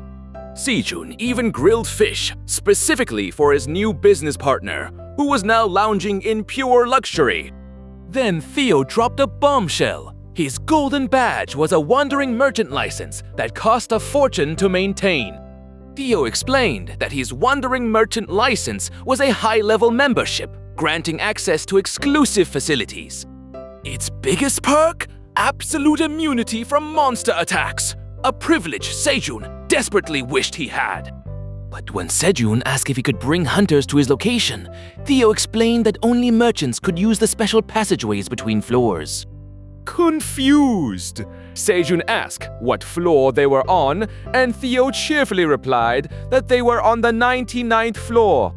Sejun's brain short-circuited. He had assumed Theo traveled from the 38th floor, a journey that took him only 5 days. The 99th floor? That meant the gap between them was not a few floors, but a terrifying 61 floors. The weight of the information crushed him, and Sejun collapsed to the ground, his mind reeling. Theo frantically tried to snap him out of his panic, but Sejun was lost in a spiral of despair. He realized that while hunters had only just started climbing the 40th floor, he was stuck on the 99th, making his dream of escape seem impossible. Pulling himself together, Sejun focused on grilling the fish properly, trying to ignore the crushing reality. Suddenly, Theo announced that his 1-hour visit was over, leaving Sejun alone with his grim new reality. With a final sigh, the wandering merchant prepared to depart, leaving Sejun to face the 99th floor by himself. As Theo prepared to leave, Sejun froze, staring at the coin the cat had given him. It was a wandering merchant's badge, the very thing that let him roam the tower. He remembered how that power had turned desperate hunters into his biggest fans, begging for his food. A wild idea sparked in Sejun's mind, and he immediately asked Theo if he could become a wandering merchant. But Theo's answer was a cold splash of water, explaining that only creatures born inside the tower could hold the title. The cat gently told him to give up, leaving Sejun trembling in utter disappointment. That was the final straw, and Sejun lost it completely, screaming his frustration to the heavens. He cursed the damn tower, raging against the cruel rules that kept him trapped in his farming life. His screaming match echoed through the valley, causing Pig and her bee subjects to look on in alarm. Finally, the rage burned itself out, leaving Sejun panting and exhausted in the middle of his field. Theo, completely unfazed, just asked why he was shouting, while the rabbits wondered what had gotten into their master. After his rage burned out, Park Sejun realized he should have prepared himself for suffering the moment he entered the tower. He took a deep breath and made a vow to live every single moment to the fullest, with Pick the Bee watching from his shoulder. Meanwhile, in a high-end office, Vice President Michael McLaren examined a pair of cherry tomatoes that had been rumored to be popular among hunters. Ginny, CEO of Easter Pharmaceutical, revealed she could see the item's status window and questioned if the man controlling 39% of the global food market had lost his business acumen.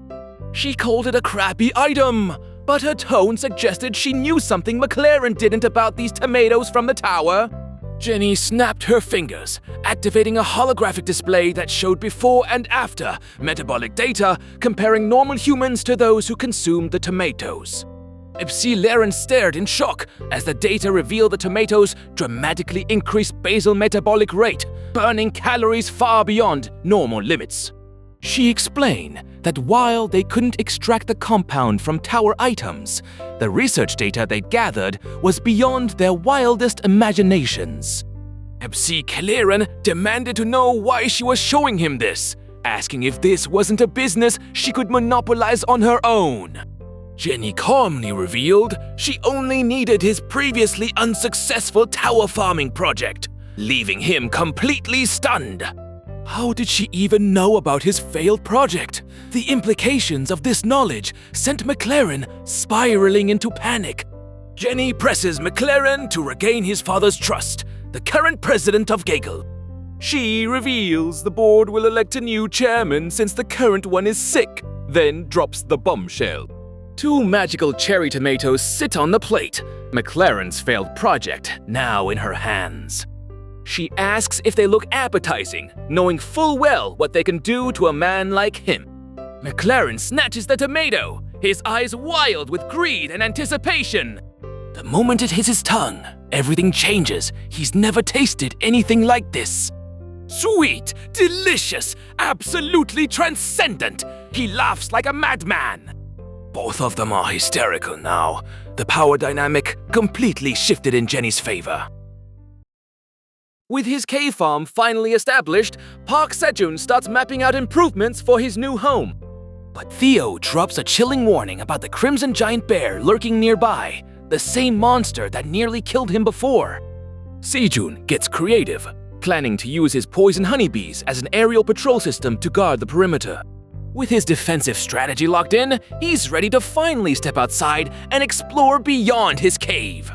Sejun hands Theo an extremely critical mission that only a sales cat could pull off. Theo accepts the challenge with pure confidence, ready to represent his partner in the field. The 38th floor is crawling with hunters setting up camp. It's way more populated than Theo expected. But Theo doesn't see competition. He sees a gold mine of potential buyers ready to spend. The moment he announces his arrival, the entire camp recognizes the legendary wandering merchant cat.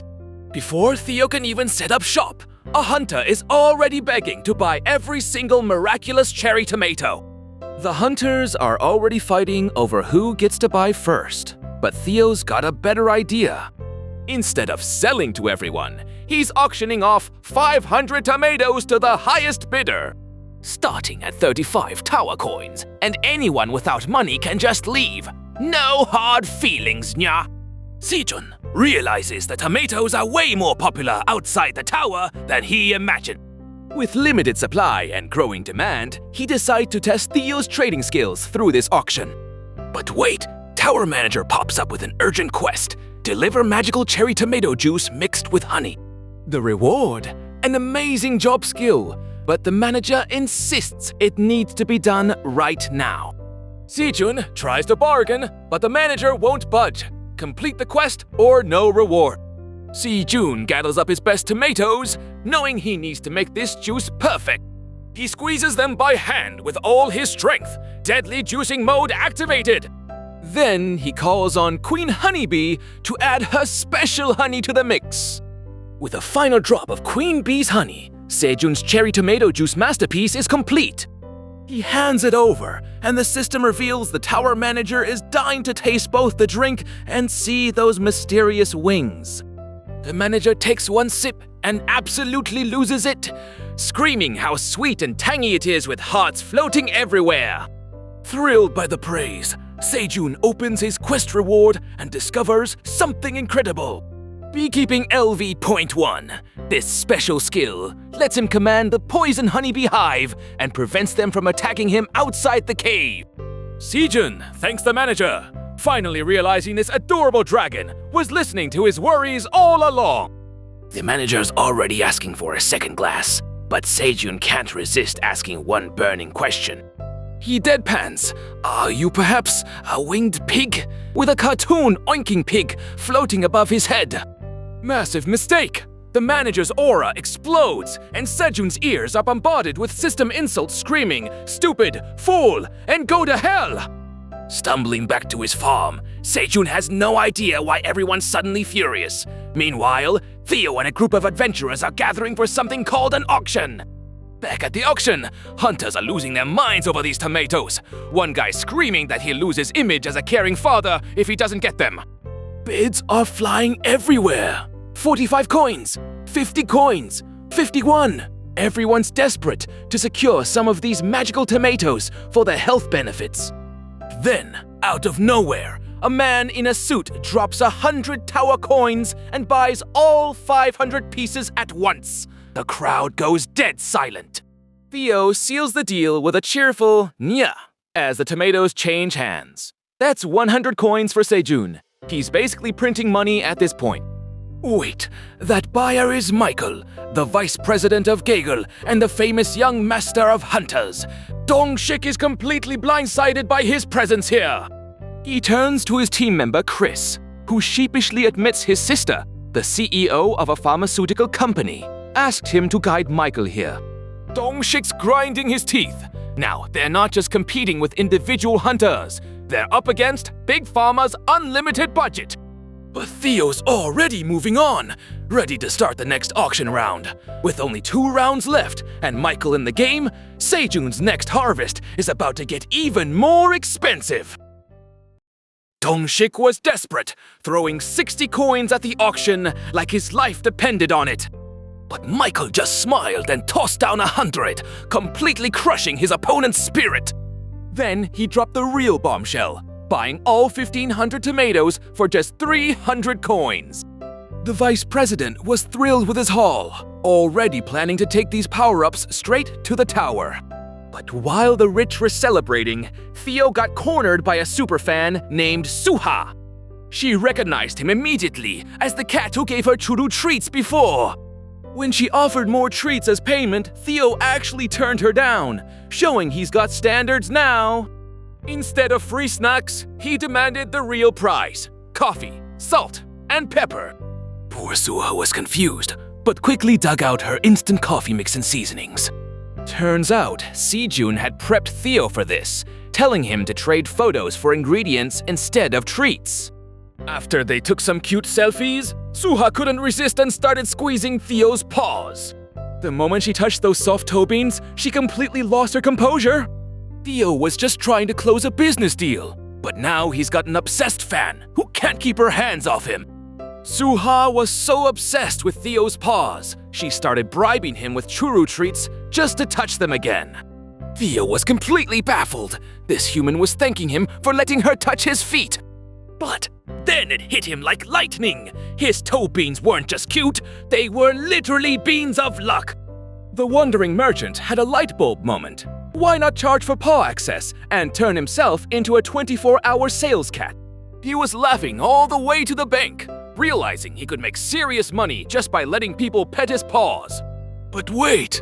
Theo remembered he actually had another mission on his to-do list besides becoming a paw celebrity.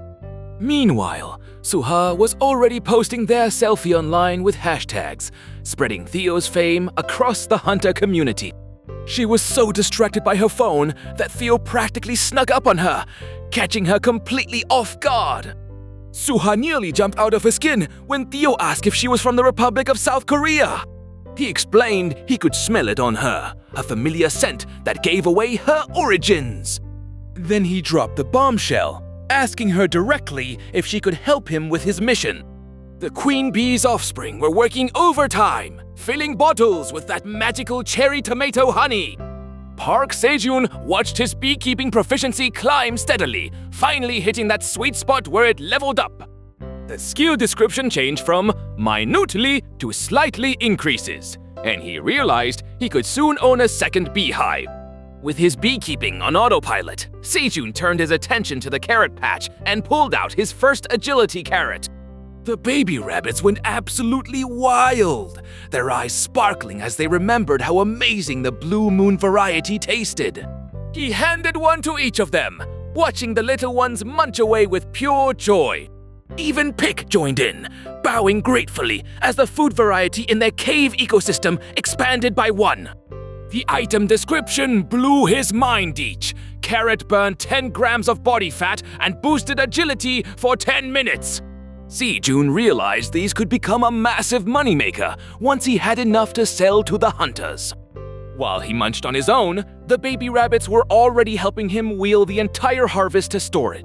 Just as the rabbits were collapsing from exhaustion, Park Sejun pulled off one last harvest. The system suddenly pinged. He had reached level 10, triggering a mandatory job quest. While normal hunters fight monsters to level up, Sejun knew his challenge would be different. He guessed his quest was simply to expand his farm by 50 square meters. With the rabbits eating the carrots to speed up growth, he cleared the requirement instantly. He hit level 11, earned tower coins, and unlocked a brand new job trait. Every square meter of new field he created would now grant him experience points. After a long day of work, Sejun decided it was time for everyone to sleep. But suddenly, the rabbits started banging on the burrow door, screaming in panic. Sejun realized the magic carrots had made them adults and they were officially kicked out. Since it was too late to dig new tunnels, they asked if they could sleep with him. So, Park Sejun laid down on the grass, using the fluffy rabbits as his pillows. He smiled, thinking that this peaceful life might be better than he expected. That warmth Sejun felt. It was the calm before something completely unexpected. Meanwhile, team leader Dongshik was exhausted.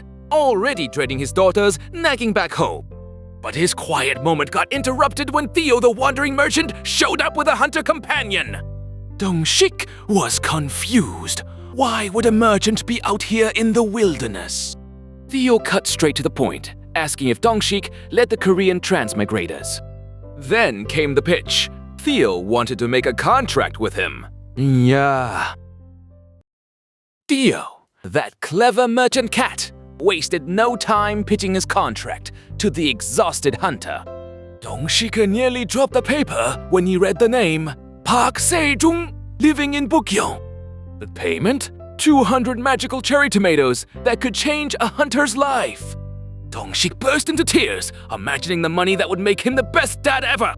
But Theo dropped a bombshell. Sejun wasn't just farming, he was surviving on the 40th floor. Dong-shik's mind raced. No official record showed any hunter reaching the 40th floor alone. He saw his chance. Recruit this mysterious solo hunter and bring him into the Phoenix Guild. And those tomatoes? They could monopolize the market and make his guild rich. With a flourish, Dong-shik signed the contract, sealing his fate as Sejun's outside contact.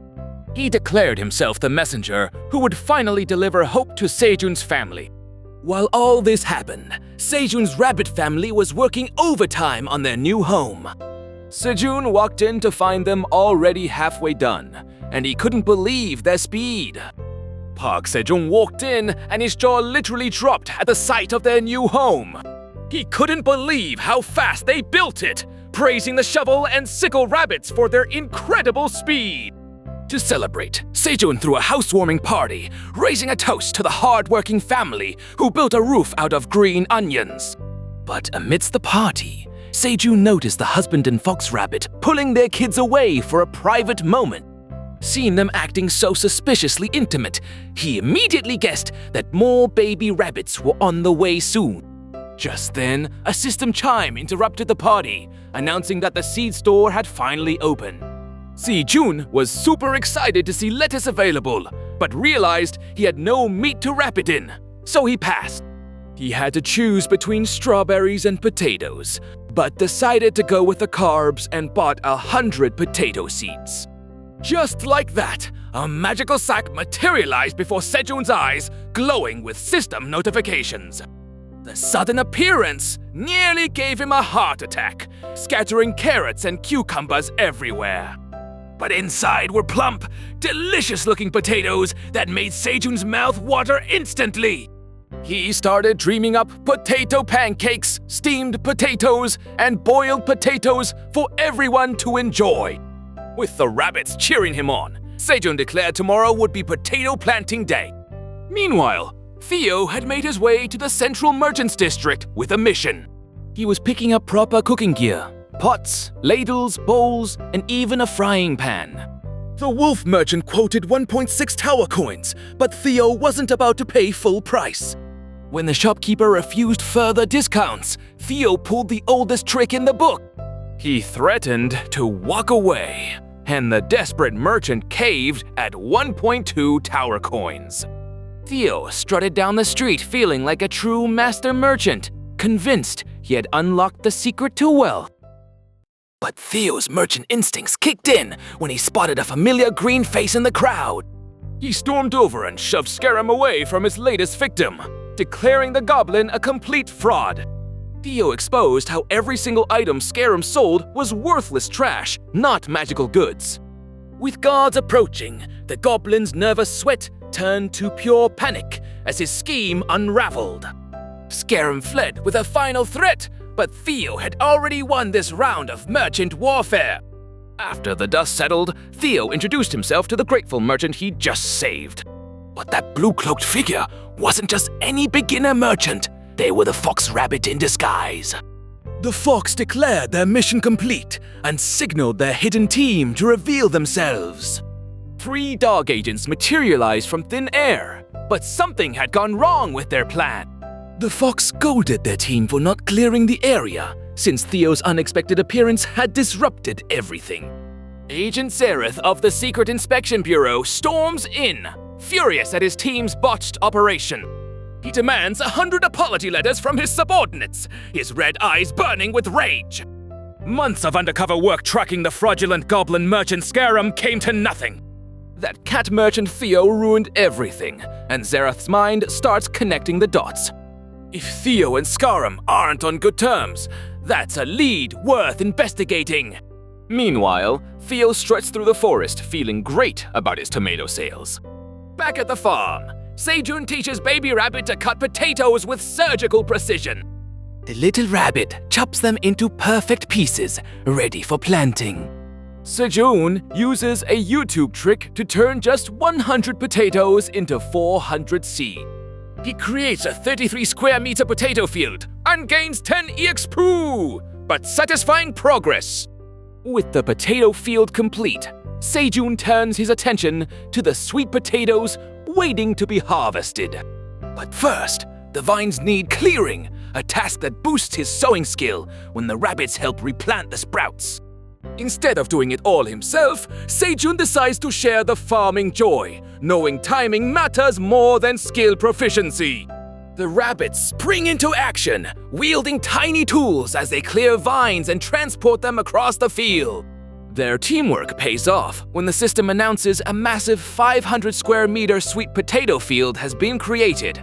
Sejun realizes he gets the full experience points for field creation, leveling up and earning a bonus stat point. The husband rabbit throws his arms up in triumph, celebrating their successful harvest preparation. Soon, the whole family joins in, forming a conga line as they dance through the newly prepared field. With their spirits high and the field ready, Sejun and his rabbit crew are perfectly positioned for what comes next. The rabbits aren't just dancing, they're performing a cheering dance of abundance to bless the harvest. Sejun reaches into the earth, and instead of a normal tuber, he pulls out a blinding pillar of pure sunlight. It's a sweet potato pumpkin of the sun, a mutant crop that burns fat and grants cold resistance just by eating it. The system confirms it. Park Sejun has just spawned an entirely new breed of plant inside the tower. But while Sejun celebrates his farming victory, the real world is about to catch up with him in a very different way. A man in a sharp suit steps out of a black car, holding a package and staring directly at Sejun's apartment building. Park Sejun stared in disbelief as the system confirmed he'd just spawned a brand new variety. The tower didn't just acknowledge it, it granted him exclusive cultivation rights, a monopoly on his own creation. This was huge! No one else could grow the sweet potato pumpkin of the sun without his permission! With his family of rabbits helping, Sejun dug up a massive haul of the new golden-fleshed potatoes. They wrapped the potatoes in leaves and roasted them over a crackling fire, the smell filling the air. When Sejun broke one open, the steam revealed a soft, glowing interior that looked absolutely delicious. The first bite was an explosion of flavor, a taste so good, Sejun thought it was something to die for. He shared the bounty with the rabbits who ate with pure, unadulterated bliss. Even the tower manager was watching, his system message revealing he was practically drooling for a taste. Sejun, ever the diplomat, offered the manager a generous bowl of 10 potatoes, securing some much-needed goodwill. With his friends full and the manager appeased, Sejun turned to his next task, calling on the scythe rabbit for help. Meanwhile, that dragon was absolutely devouring every single sweet potato Sejun had sent over. By the time he finished, the poor thing was already asking if he could have more. But then his crystal ball lit up, showing Sejun hard at work on something new. Sejun was teaching Scythe Rabbit how to properly slice and dry the sweet potatoes. The little guy caught on fast, even showing off his catching skills mid-air. Soon he was slicing through them like a pro, creating perfectly even strips. Sejun couldn't stop praising his assistant's impressive knife work. But the tower manager wasn't convinced, asking why Sejun was wasting all those delicious potatoes. Sejun explained he wasn't throwing them away, but making something even more delicious.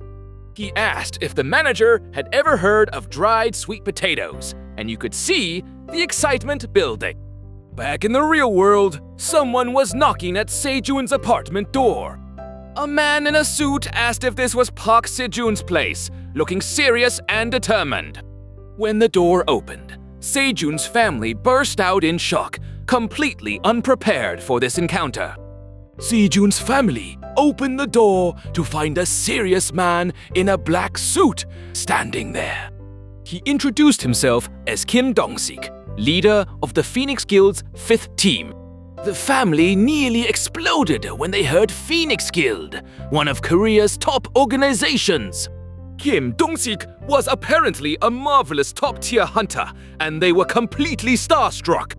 Kim Dong-sik said he was there to deliver something at Park Sejun's request. When Sejun's father opened the envelope, the entire family thought their son had died. The father broke down crying, calling Sejun an ungrateful bastard for leaving them like this. But then he saw it, a check for 50 million won with 5 zeros. Kim Dong-sik explained Sejun felt sorry for rushing into the tower and wanted to say he was well. The father immediately switched from grief to pride, shouting that Sejun was smart just like him. But here's the twist! Sejun's brother Seidol revealed they'd lost contact 5 months ago. And if Sejun really soloed to the 40th floor in that time, he'd be doing something impossible. Team leader Choi couldn't stop wondering, was Park Sejun truly a genius hunter? But when he tried to recruit Seidol, the brother flatly refused, claiming he might be talented too. Choi warned them about hunting's dangers, noting even the association recommends only 1 hunter per household. After declining their hospitality, Choi left to meet his family, mission seemingly accomplished. But as Choi drove away, a system notification confirmed his contract quest was complete. Mission accomplished. He'd successfully evaluated the family's potential. Then his phone rang, displaying "My happiness," his daughter calling. His face lit up as he asked if she missed her dad, already planning what to bring her. But this wandering merchant wasn't about to let distance stop his next big sale. Park Sejun's farming skills continue to grow as he plants carrot tops, leveling up his sowing ability. There's something deeply satisfying about watching your hard work bloom into unexpected rewards over time. Just as Sejun was enjoying the moment, the tower manager's system notification demanded an update on the dried sweet potatoes. With his 2 baby rabbit companions perched on his shoulders, Sejun headed to check on his harvest. The sweet potatoes had dried perfectly, ready to be transformed into something special. Curious about the results, Sejun decided to taste test his creation, and wow, was he in for a treat! The crispy exterior gave way to a perfectly moist, sweet interior that hit all the right notes. This soft, chewy texture was absolutely addictive, and Sejun couldn't stop snacking. He immediately planned to make more of these delicious snacks for whenever boredom struck. The tower manager was growing impatient, demanding Sejun complete the quest and send the food immediately. But Sejun felt it wasn't appropriate to just toss the food in a bowl, so he decided to put some thought into it. Drawing on his past experience with packaging work, he created a beautiful gift package that would preserve the moisture. As Sejun presented his thoughtful creation, the tower manager fell silent, clearly not expecting such consideration. But the tower manager just stared at the beautifully wrapped package, completely silent. Sejun was about to apologize for the lukewarm reception when the manager suddenly blurted out something shocking. Instead of devouring the offering, the terrifying dragon was overwhelmed by how cute it looked, unable to bring himself to eat it. Meanwhile, back at the farm, Sejun noticed his dried roasted potatoes were disappearing faster than expected. Then, the queen bee dropped something golden into his hand, a corn pollen bundle, and his beekeeping skill had leveled up. He hadn't even been paying attention, but his corn crop had grown tall and bloomed while he was distracted. That explained why the worker bees were collecting pollen instead of honeycorn. Doesn't produce nectar. Curious if pollen was edible, Sejun popped one of the golden bundles into his mouth. His eyes lit up. It was slightly bitter, but sweet. Like eating candy, this was going to be valuable. The queen bee and her workers immediately started gifting him handful after handful, but Sejun knew these were too precious to just eat. Just then, Theo the cat merchant came flying back, announcing his return after 10 days. Sejun had tomatoes, and now this mysterious corn pollen. Theo was about to see some serious product diversity. The queen bee's new terrifying form still has Theo the cat merchant shaking in his boots. But Sejun cut straight to business. Did his sales cat deliver the news and money home? The system confirms it. Contract quest complete, meaning 50 million won reached his family safely. Sejun can finally breathe easy. His mom, dad, and little brother Sedol are taken care of. He imagines his little brother Sedol making fun of him for being a tower farmer. His dad would probably ask for farming tips, and Sejun realizes he inherited that talent. A warm memory hits, his mom serving kimchi stew while his family sits around the table. But reality crashes back in. He's alone in a cave, and he genuinely misses them. Then it hits him. These rabbits, Theo and the queen bee, are his family now. He declares them his new family, especially calling Theo his one competent employee. Theo drops the bombshell. He earned over 200 tower coins just from trading. But the real treasure? A frying pan and pot. Items of civilization Sejun hasn't seen in forever. Sejun checks the pot. Solid tower-made gear. But why is the manufacturer hidden? Then he finds the dagger. First real weapon since arriving, but its stats are locked behind question marks. The tower manager warns him, use unappraised gear recklessly and you'll pay the price. So, what's the fix? Hand over roasted sweet potatoes as a gift. Classic manager bribery. Sejun coughs up the snacks and boom! Quest complete. Dagger officially appraised. Turns out it's Keynes' training short dagger, forged by a black hammer dwarf, infused with mithril, boosts skill proficiency. Named equipment? That's not just rare, it's legendary. Outside the tower, this thing starts at 100 million won. Sejun sits there, stunned. Theo didn't just buy junk, he stumbled on a treasure trove. From a lottery corner, this cat's got instincts sharper than the dagger itself. Theo's not just a pushover merchant, he's a natural-born loot goblin with paws. While Sejun's still processing the dagger's value, the forest outside stirs with something new. Something red pushes through the bushes. Big, round, and definitely not a rabbit. It sniffs the air, drawn by scent or sound. Maybe the sweet potatoes, maybe something else entirely. And then it turns, a tiny red bear cub, looking less like a threat and more like confusion incarnate.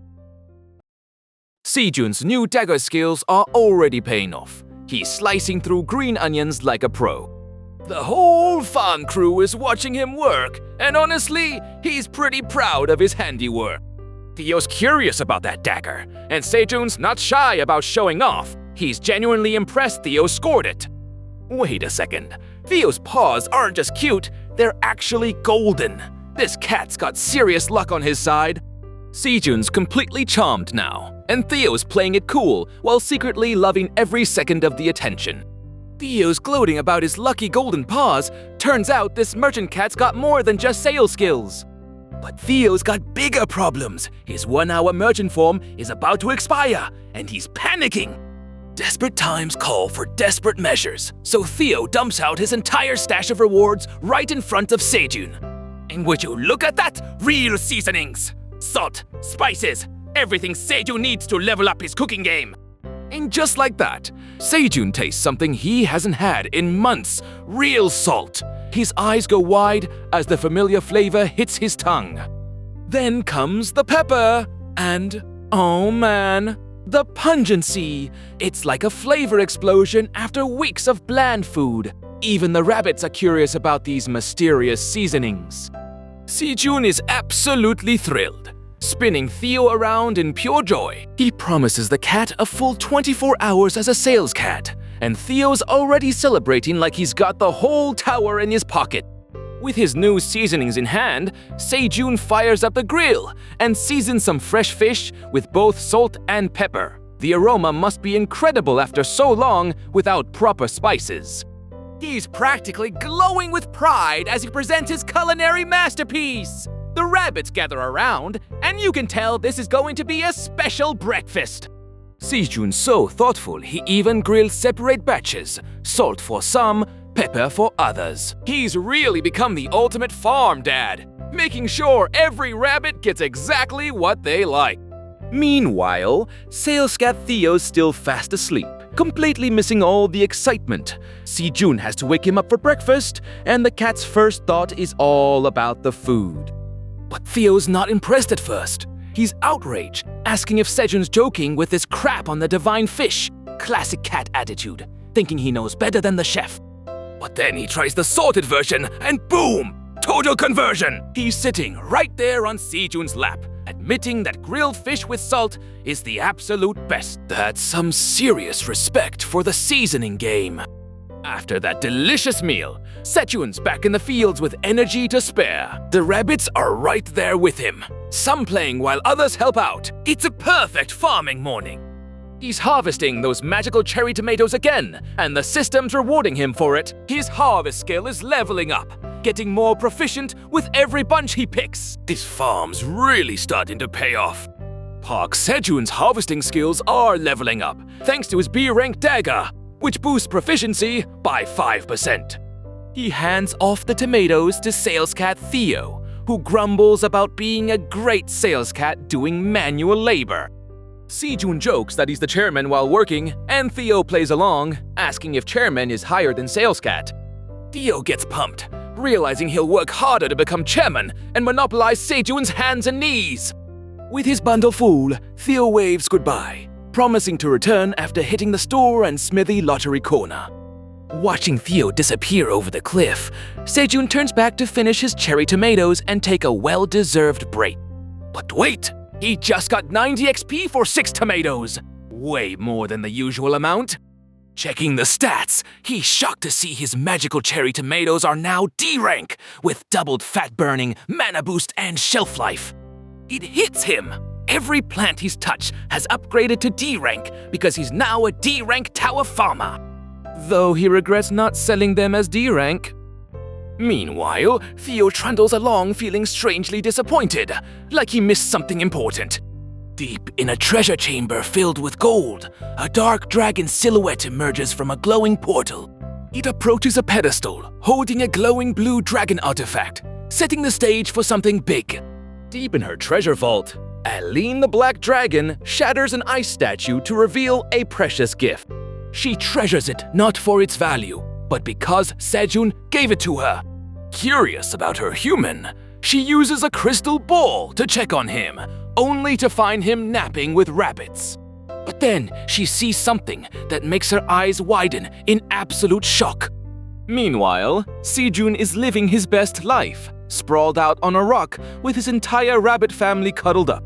The tower manager's alarm jolts him awake, warning that this isn't the time for a nap.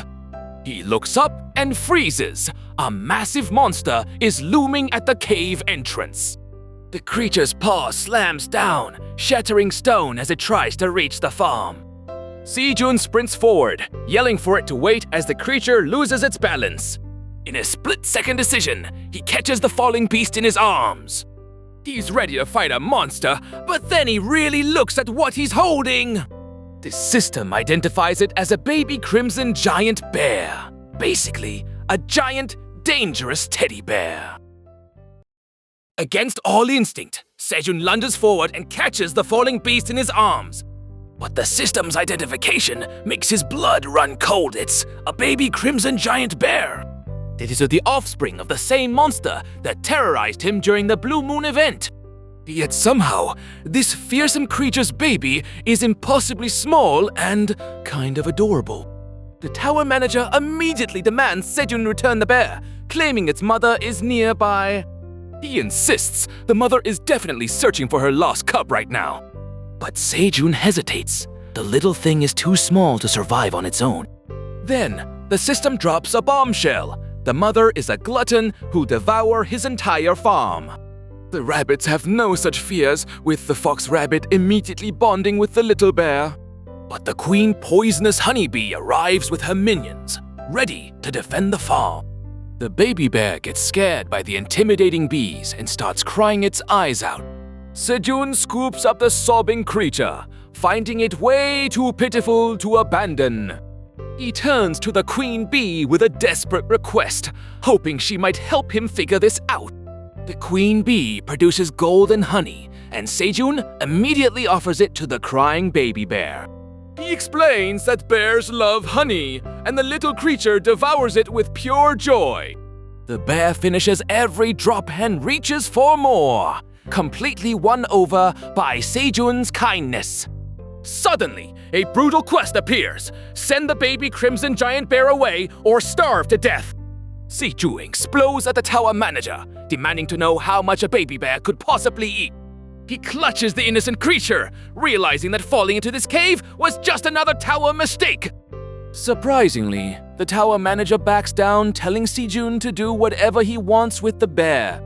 Sejun wonders what this little thing eats to make the manager act so jealous, but agrees to send it away eventually. The bear falls asleep in his arms, so Sejun lets it rest in the cave tonight and promises to return it tomorrow. After all that drama, Sejun's exhaustion catches up, and he crashes right there on the grass. Both farmer and baby bear sleep peacefully together, unaware that tomorrow will bring new challenges. Morning breaks with a scream, and Sejun jolts awake to absolute chaos. His rabbit family is freaking out, chattering wildly about something terrible. Sejun rushes to the storehouse and his heart drops. Carrots and sweet potatoes are scattered everywhere. The baby bear he tucked in last night has exploded in size, devouring a third of his entire food supply. Panic hits as Sejun remembers. This is the tower, where food fuels monstrous growth. He should have listened to the tower manager's warning about crimson giant bear cubs. These creatures can eat 100 kilograms a day, and his little pet is just getting started. The tower manager insists he needs to send the bear away, but Sejun hesitates. Reluctantly, he ties the cub with vines, preparing to exile his growing problem. But as he looks into those innocent eyes, he wonders if there's another way to handle this hungry disaster. Park Sejun rallies his entire farm crew for the most dangerous tug-of-war in history. The rabbits and Theo the cat dig their claws in, straining against the weight of the massive cub. With a final heave, they hoist the little guy up the cliff face, safe from the dark cave below. Before saying goodbye, Sejun gives the cub a golden roasted potato, sending him off with a full belly. The system rewards this act of mercy with the seed-gathering skill, boosting his farming efficiency. A few days of peace pass in the tomato patch, and Sejun finally feels like he can breathe. But that peace shatters when a shadow falls over the farm, blocking out the sun. The cub didn't just go home, he invited his mother, a colossal red bear, to come say hello.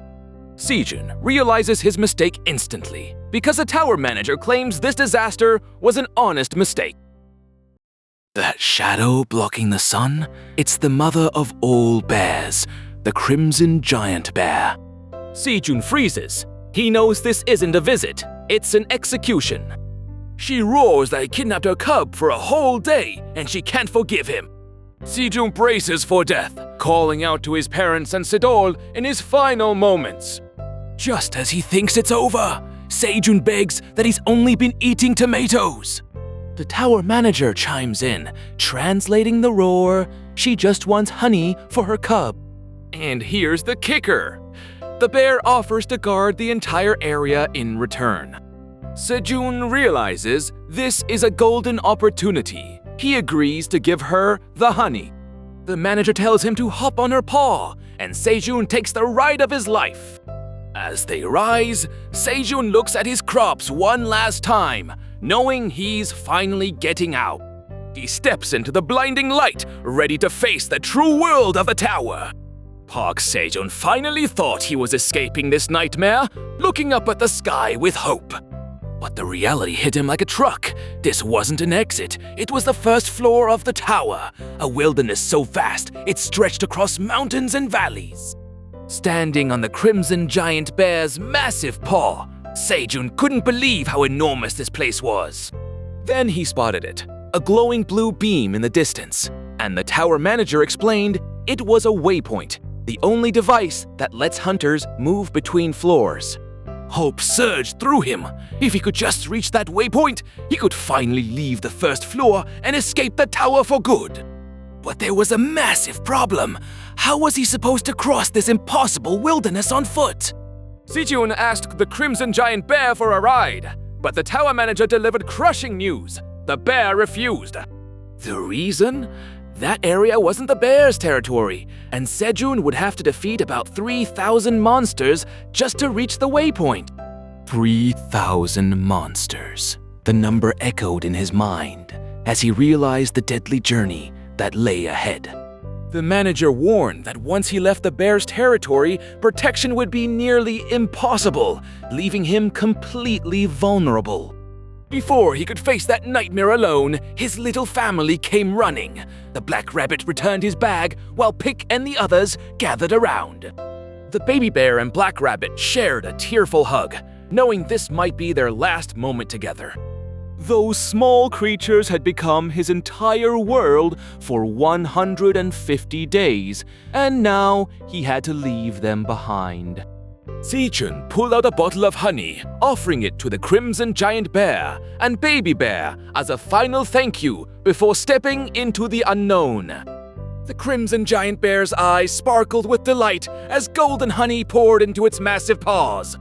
Through the system's translation, Sejun learned the bear wanted to share this treat with its cub, explaining there was nothing to eat in this desolate place. But then came the shocking truth.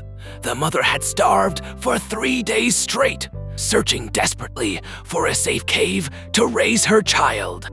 This wouldn't do at all. Sejun immediately called his black hunter rabbit for a sally, declaring it was time to show the skills of Chef Sejun. The rabbit sprang into action, with the black hunter rabbit dramatically catching fish using a flaming torch, while the husband rabbit expertly chopped carrots with twin knives. Minutes later, Sejun raised his ladle triumphantly as the fish tomato carrot stew bubbled to perfection, its aroma filling the air.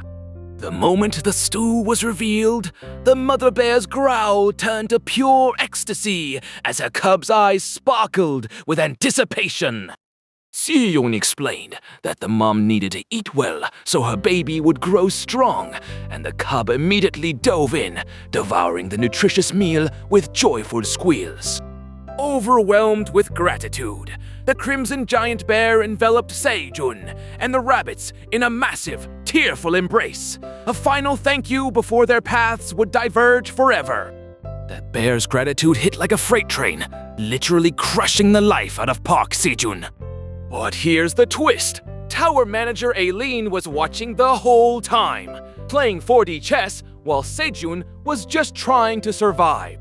She convinced that Crimson Giant Bear to become Sejun's bodyguard, all so she'd have less work and more food to eat. Genius or evil?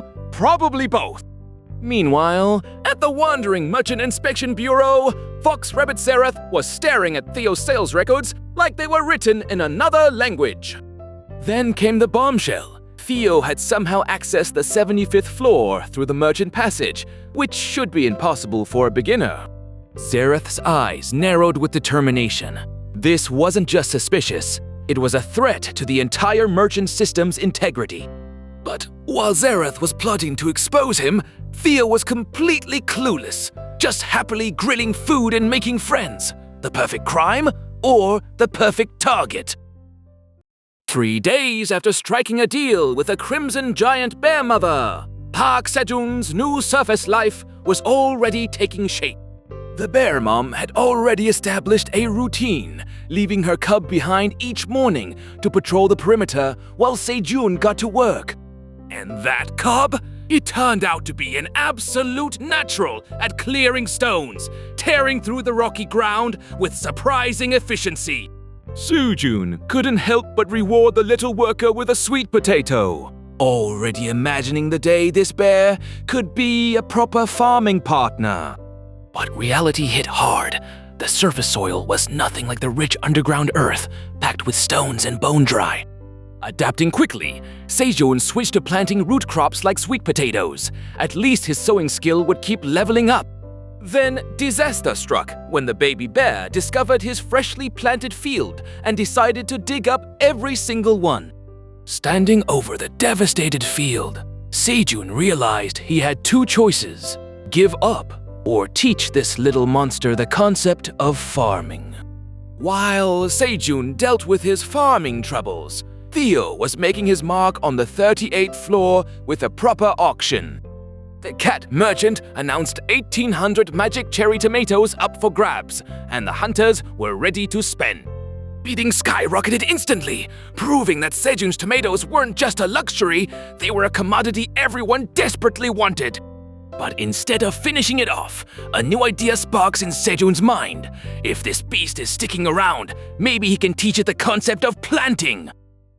While Sejun was busy, Theo proved he wasn't just a scam victim anymore. He aggressively haggled the shopkeeper down, demanding a discount just like Sejun taught him. The shopkeeper actually laughed and agreed, proving Theo had truly mastered the art of the deal. His assistant was stunned, realizing this confident cat was the same one who got scammed before. But instead of buying a weapon, Theo picked up a simple straw hat. His assistant panicked, calling it a useless zoned item, but Theo stood his ground. He scolded the assistant for complaining, insisting he liked it because Sejun told him to buy anything he wanted. It was a small purchase, but it showed how much Theo valued his partner's trust. With his purchase made, Theo announced he was done showing the shop and ready to head back. He patted his assistant on the shoulder, hoping the younger cat would become a great merchant on his own. Theo walked away with a smile, leaving the assistant behind to handle the shop. The assistant watched him go, realizing he couldn't follow anymore and had to start his own path. But wait! Theo's new assistant isn't just any cat, he's the legendary merchant of the Blue Moon! The assistant runs off cheerfully, completely unaware that Theo is having a mental breakdown behind him. He even looks at a wanted poster of himself, proving he's a wanted criminal on the run. Theo realizes he's been scammed by a master merchant, and there's absolutely no way out of this situation. Meanwhile, Sejun is dealing with a new problem. The carrot flowers have grown faster than expected. While harvesting cherry tomatoes, he suddenly levels up his harvest skill to LV.4. The system reveals new effects have been added, including the chance to raise crop levels by 1. Sejun is thrilled at the thought of harvesting even tastier cherry tomatoes in the future. He wonders if leveling up other skills will unlock similar bonus effects, but that's a problem for later. The rabbits call out hungrily, reminding Sejun that he needs to focus on the mother rabbit's needs. He quickly prepares ingredients, chopping carrots and getting everything ready for a special meal. The clear fish soup is finally done, filled with fish, carrots, and green onions just for her. This refreshing soup is made with Sejun's love, and hopefully it'll help the pregnant mother rabbit regain her appetite. Sejun kneels beside the mother rabbit, insisting she eat even without appetite since health matters most during pregnancy. Just as the family shares their clear fish soup, a familiar roar echoes from above. The giant baby bear has arrived right on schedule. Sejun packs his basket, leaving the crops in the cave under the cart and Sickle Rabbit's care before heading up for breakfast. Sejun shouts up to the bear, who pulls the rope with all its might, hoisting Sejun's basket up the cliff face. Standing on the makeshift elevator platform, Sejun waves goodbye to the rabbits as he ascends toward the surface. The bear demonstrates its power by effortlessly lifting a massive boulder to serve as the pulley anchor. This is the 99th floor. Sejun praises the bear's growing strength, joking that it must have wanted to see him so badly it pulled faster than yesterday. Sejun offers the bear roasted sweet potatoes instead of raw ones, a special treat he'd prepared despite the tower manager's earlier mood. The bear's eyes sparkle with pure joy as it devours the warm cooked potatoes, clearly loving the new preparation. But then, the bear spots something strange in the basket, a mysterious glowing cocoon that definitely wasn't food. With sudden excitement, the bear bolts away with the cocoon, leaving Sejun scrambling behind as whatever's inside begins to awaken. The red bear, in all its adorable stupidity, starts planting the roasted potato back into the ground. Sejun can't help but collapse laughing, joined by the baby rabbits in pure, unfiltered joy. For the first time in months, Park Sejun feels genuine happiness wash over him. But that peace shatters when a cracked blue egg rolls into view, pulsing with dark energy. Dozens of these ominous eggs have appeared across his farm, each one a ticking time bomb. Sejun realizes he'll need to prepare his little family for what's coming next. Deep underground, Pick has transformed into something far more powerful than anyone expected. The queen poisonous honeybee now commands a massive golden hive, radiating pure authority. But as she gazes into the darkness ahead, even she can't predict what the blue moon has in store. Baby Rabbit swings his hammer with surprising power, taking down the red bear cub in a single strike. The cub doesn't even flinch. Instead, it laughs and hugs the tiny warrior like they're old friends. What looked like a deadly battle turns into pure playtime between these two adorable monsters. Park Sejun watches from afar, completely baffled by whether this is training or just cute chaos. Just as Sejun enjoys some refreshments, the queen poisonous honeybee emerges from her hive for the first time. She's not here to defend the nest. She's carrying something precious and flying straight toward him. With a gentle bee, she drops a wrapped bundle into Sejun's hands before darting away. Sejun unwraps the gift to find a glowing white cocoon, still warm and pulsing with life. The system explains everything. This cocoon contains a new queen bee that will hatch in 10 days. But here's the kicker. Whoever holds the cocoon when it hatches becomes its first owner and loyal subject. Sejun realizes the current queen is splitting her already weak hive to give her child a fighting chance. He's not just holding a cocoon, he's been entrusted with a precious life that will owe him absolute loyalty. Sejun cradles the cocoon like it's the most precious thing in the world, promising it a bright future as a queen poison bee. This tiny shell holds the future of an entire hive and Sejun's absolute loyalty as its first owner. Meanwhile, Theo struts through the forest like he owns the place, already counting his future profits as CEO.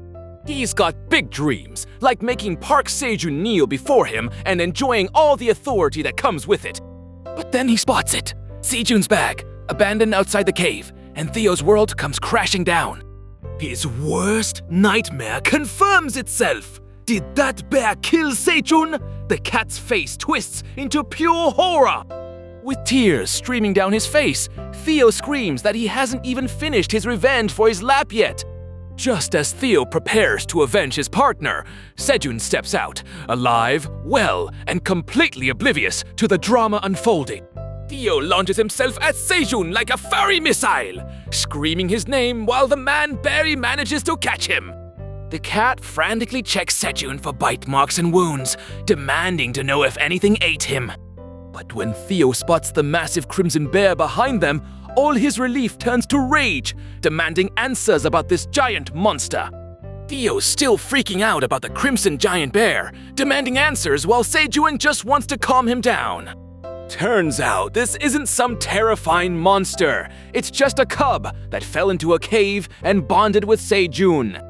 The whole farm family's already welcoming it, and Sejun's promised honey and food in exchange for protection. Theo thought Sejun was dead meat, but honestly, that cub's more cute than deadly at this point. Since the cub doesn't have a name, Sejun decides to give it one based on the only sound it makes. He names it Kwang because that's literally all it cries, Kwang Kwang, and Theo thinks it's the worst name ever. But Kwang absolutely loves it, rolling around with joy while Sejun's convinced he's a naming genius. While Sejun's playing with his new bear friend, Theo's actually been working hard and selling all the tomatoes. He's so proud of himself that Sejun rewards sales cat Theo with some premium churu treats. Theo's living his best life, purring and enjoying every bite like the successful merchant he's becoming. But just as Theo's enjoying his moment of glory, Kwang decides to steal the churu right from his mouth. Theo's absolutely furious, screaming about how dare this bear step into the chairman's lap while Sejun's barely holding him back. Kwang just sits there with the stolen treat, looking innocent while Theo's ready to declare war on the whole farm. But that tantrum? It wasn't just noise, it was a summons from the deepest part of the forest.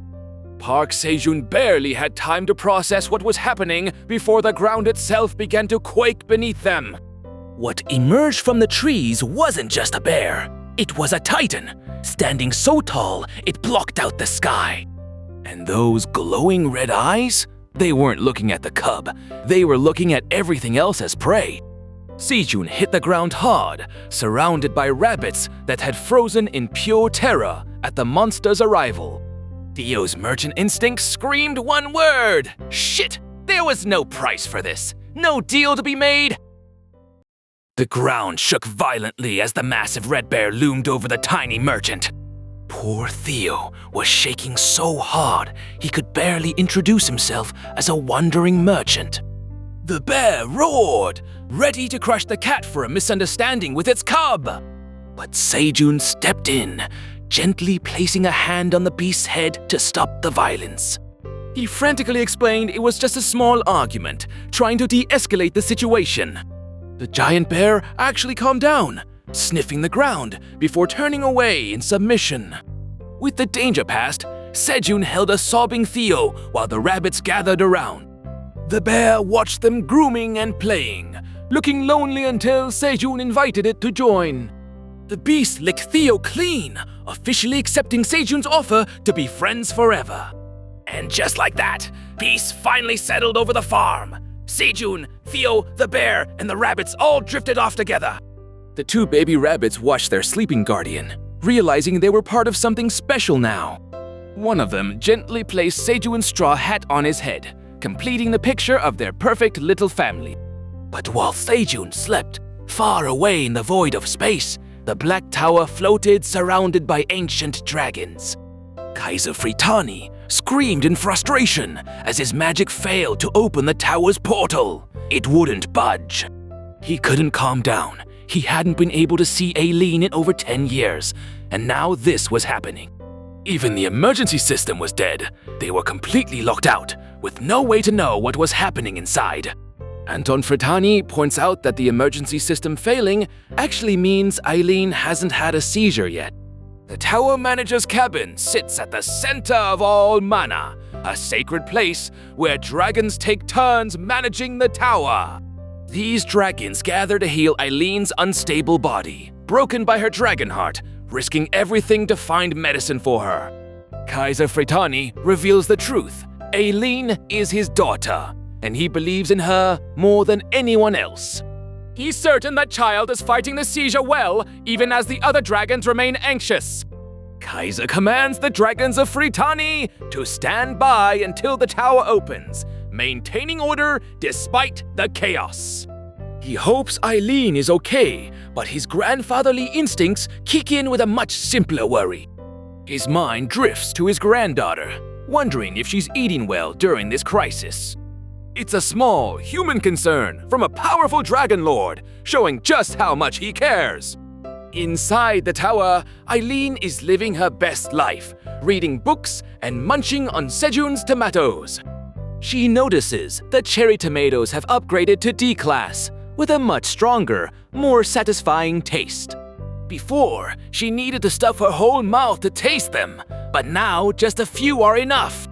As she eats, her dragon heart, the source of her seizures, begins to stabilize and glow with renewed energy.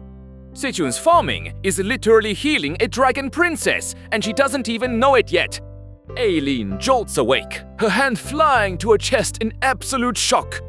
Her dragon heart, the organ that's been dead for 200 years, is actually beating on its own, absorbing mana like it's alive again. She stares at the basket of cherry tomatoes, and the realization hits her like a lightning bolt.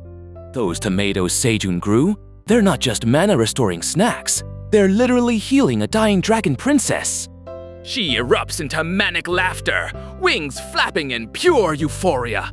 In that moment, Aileen makes a vow. She will protect Tower Farmer Park Sejun with everything she's got. She's practically gushing, telling him he should be honored that a dragon princess actually likes him. But then, her crystal ball shows Sejun with some new unrated item she didn't even notice, and her expression shifts to pure excitement. Meanwhile, Sejun has absolutely no idea that a dragon princess has just pledged her entire existence to protecting him. Park Sejun jolts awake to find the tower manager's system window practically shoved in his face.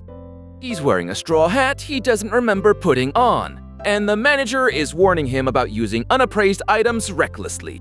Sejun decides to check out this mysterious hat, wondering if Theo brought it while he was sleeping. The hat's stats blow his mind. It offers protection of Mother Earth with unlimited farmland size, but he's too low level to use it. The manager demands he send the unappraised hat for evaluation, and Sejun immediately accepts the quest without hesitation. Meanwhile, Aileen Furtani receives the hat and gets ready to show off her appraisal skills like the dragon princess she is. As she casts the spell, the hat glows with intense blue energy that makes even her gasp in shock. She's completely stunned by what she's discovered. This isn't just any ordinary farming accessory. Back at the farm, the tower manager congratulates Sejun on the excellent item and offers him a new quest. She wants crops infused with blue moon energy in exchange for the appraised straw hat, a fair trade for someone with his growing fields. Sejun agrees without thinking twice, and suddenly, Aileen wants him to make a pinky promise to seal the deal. Park Sejun is stunned when the tower manager finally reveals her name, Aileen Fritani. After she throws a little tantrum about the honor of her name being known, Sejun graciously accepts. He makes a solemn pinky promise to deliver crops infused with blue moon energy to her personally. Aileen confirms this is their first promise, sealing the deal with a glowing, magical bond. The reward materializes instantly, and Sejun realizes this isn't just normal gear, it's an artifact. This is the legendary straw hat of Saint Patrick of Earth, one of only 10 artifacts in the entire tower. The best part? Its grade is appraised, meaning it levels up and unlocks new abilities as Sejun farms.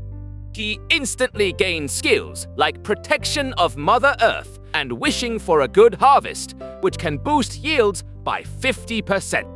Sejun is blown away by the potential, finally understanding the power of top-tier tower equipment. With these essential skills, Sejun knows he can finally cultivate that barren wasteland outside the cave. He credits Theo's gold hands for the success, celebrating his partner's incredible sales performance. Overwhelmed with joy, Sejun can't help but aggressively cuddle his sleeping merchant cat. Theo wakes up completely bewildered by the sudden affection, wondering what kind of welcome this is. Still riding high on that sales victory, Sejun immediately promotes Theo to Sales Cat Theo for a full week. The cat is absolutely over the moon, screaming his new title to the heavens while Sejun lifts him up. But the party fades fast as they head to the secret burrow, where the waiting makes everyone incredibly tense. Theo is shaking so hard from anxiety that Sejun has to ask him to stop vibrating his feet. Suddenly, the heavy wooden door bursts open, and Sejun rushes forward to see if everyone made it out safe. Pig steps out, holding a bundle of 3 tiny glowing golden rabbits, completely shocking everyone. Sejun does the math and realizes the mother rabbit actually gave birth to 6 kits in total. Seeing the exhausted mother, Sejun immediately decides he needs to cook a special recovery soup for her. Surrounded by the new family members, he can't help but laugh at how incredibly cute this happy occasion is. Sejun couldn't stop smiling as he showed Theo the 6 tiny rabbit kits nestled in their basket. He immediately crowned Theo as Uncle Theo, giving the cat an official family title. The proud new father asked Uncle Theo to take good care of his baby rabbits.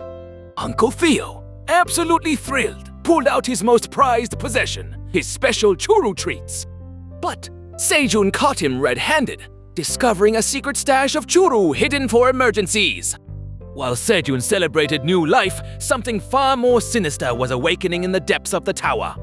The Ox Demon King, boss of the 99th floor, stood before his army of proud warriors. He warned them that the blue moon was approaching and they must not give in to hunger. With his massive axe raised, he commanded his forces to scour the barren wasteland for food. That peaceful farm? It was about to become the target of an entire demon army's appetite. Just when things were quiet, a system notification lit up Sejun's screen. His wishing for a good harvest skill kicked in, promising a massive 50% boost to his cherry tomato yield. But the good vibes were cut short as he remembered the 7th blue moon was approaching, and his old friends, the rabbits, hadn't shown up. Suddenly, a familiar sound broke the silence. Pia! The baby rabbits had returned. But before Sejun could react, Theo, his merchant cat, had already swooped in, herding the little ones away from danger with surprising authority. Sejun watched in disbelief as the self-proclaimed sales cat Theo transformed into a doting guardian, shielding the babies from fire and dirt. Seeing his little family so happy, Sejun gave a thumbs up, feeling a rare sense of peace. With a cheerful hold tight, we're going on an adventure. Theo led the bunnies away, leaving Sejun to his preparations. But as Sejun packed his own bag, he noticed Theo doing the same, and a nagging question formed. What was Sales Cat Theo really up to? Theo reveals his magical bundle can block the blue moon's corrupting energy. Sejun hands him the precious queen bee cocoon, trusting the sales cat with his farm's future. But as Theo settles in, Sejun feels the ground shake. The blue moon has begun its rise. The sky darkens as the blue moon unleashes its full power, bathing everything in airy blue light. Deafening roars shake the cave. Sejun braces himself, wondering if the bears are fighting another monster. Then he notices it. His cornfield is glowing, absorbing the blue moon's energy like a sponge. Once the noise subsides, Sejun cautiously emerges with Theo riding shotgun on his shoulder. He knows the bears' territory was invaded, but those energy-drenched crops won't harvest themselves. The trail of destruction is clear. Giant paw prints have torn through his sweet potato field, but Sejun's eyes are already on the prize. Those massive hoof prints told Sejun something was seriously wrong with this territory. But when he dug deeper, he found soil that was soft, moist, and absolutely loaded with nutrients. Suddenly, the barren wasteland wasn't a dead end. It was a blank canvas for his greatest farm yet. The only problem? He'd need heavy machinery to flip all that earth, and Shovel Rabbit couldn't handle the job alone. Just as he was weighing his options, the tower manager pinged him, sounding uncharacteristically flustered. Sejun even asked if Eileen was okay after last night, which made the system go silent for a second. She insisted she was fine and ordered him to prioritize his safety, which Sejun found oddly sweet. He promised her that things were about to get interesting, and honestly, she had no idea how right he was. Back in his cave farm, Sejun found corn that literally sparkled with blue moon energy. When he peeled back the husk, the kernels were this incredible deep purple, and the system confirmed it was the legendary corn of stamina. Eating just one cob would permanently boost your stamina by 0.1 points, which was insane for a D-grade crop.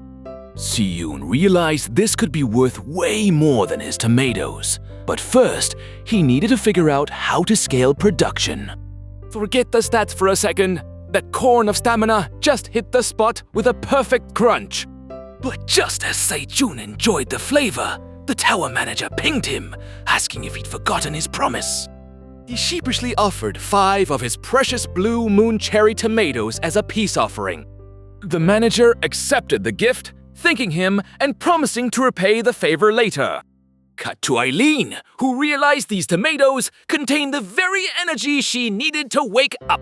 She devoured the fruit, initially overwhelmed by the taste, before forcing herself to focus on the mana flow. The energy surged through her veins, causing her dormant dragon heart to finally start beating. But the awakening wasn't gentle. Her body convulsed as purple energy began to violently tear her apart. Park Sejun peeled back the husk to reveal a vibrant purple cob, his latest blue moon harvest. He'd finally put sales cat Theo's new pot to use, steaming the corn with husk insulation for maximum flavor. While it cooked, he dried the leftover leaves into corn silk tea, another drink to add to his growing menu. Good morning to his little crew. The baby rabbits greeted him with cheerful squeaks and waves. He showed off his blue moon cherry tomatoes, but one baby rabbit insisted he save the corn for himself.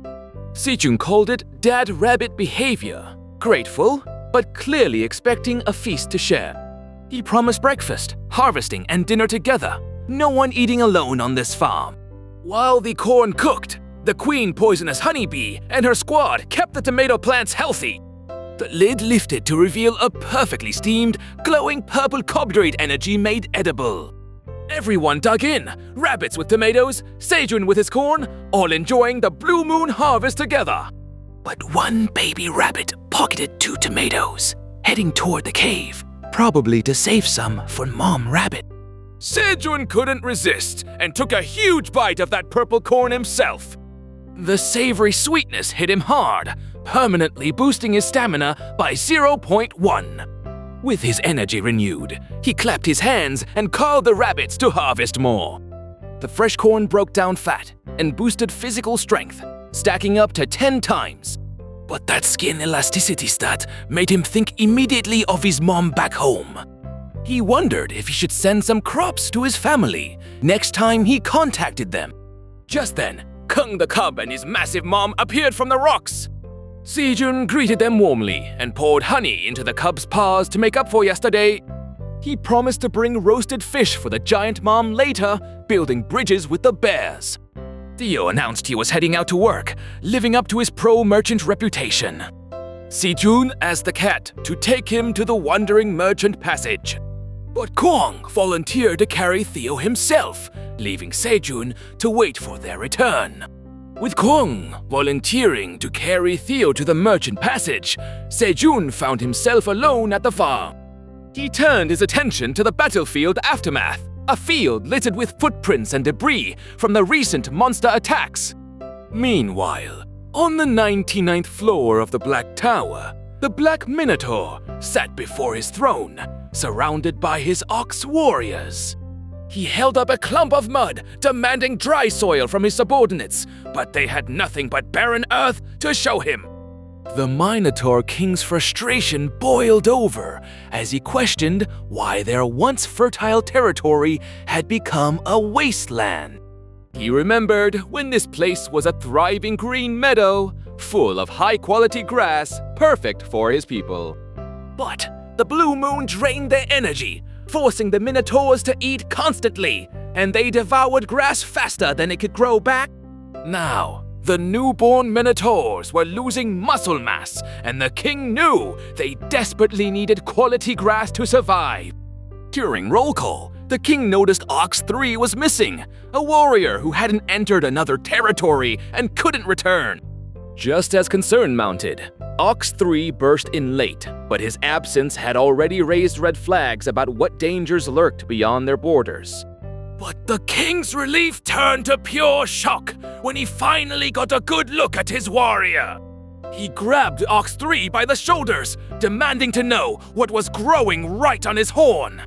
There, sprouting from the Minotaur's own body, was a tiny glowing root vegetable. Meanwhile, Eileen woke up with a pounding headache, wondering why the room felt so dark. She realized the light hadn't dimmed. She had just grown massive enough to block it out. But her celebration stopped when she looked down and saw her crystal ball completely crushed. The link to the farmer was gone, and she was left staring at the empty space where her view used to be. Aileen realized the glowing tomatoes from Blue Moon triggered a chain reaction in her dragon heart, jump-starting her halted growth.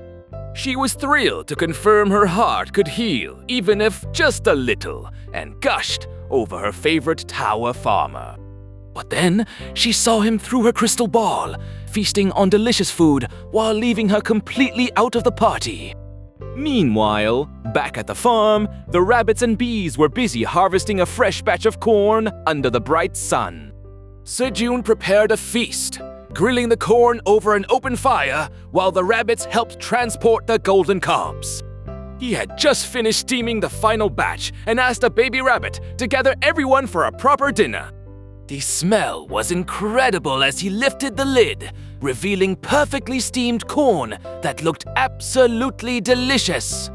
Just as he was about to serve, a system notification popped up saying the tower manager wanted to taste the corn too. A new quest appeared, demanding he share the food, with rewards of extreme gratitude or the threat of extreme disappointment. Sejun happily told Eileen he was already planning to give her some, promising to send over both steamed and grilled varieties. With the farm buzzing with activity and a massive feast laid out, the tower farmer was ready to share his bounty with everyone. With Theo's seasonings in hand, Park Sejun decides to upgrade his cooking game with some grilled corn. He discovers hidden chili powder in Theo's bag and decides to add that spicy kick for maximum flavor. The first bite hits him with sweet, savory, and spicy perfection, a taste of home in the tower. He immediately offers the corn to Eileen, fulfilling his promise to share his cooking with the tower manager. The system confirms quest completion. The tower manager is extremely grateful for the delicious meal. When Sejun asks if the corn is delicious, the rabbits enthusiastically confirm with happy munching sounds. But he notices something touching. The adult rabbits are feeding the babies first, skipping their own turn.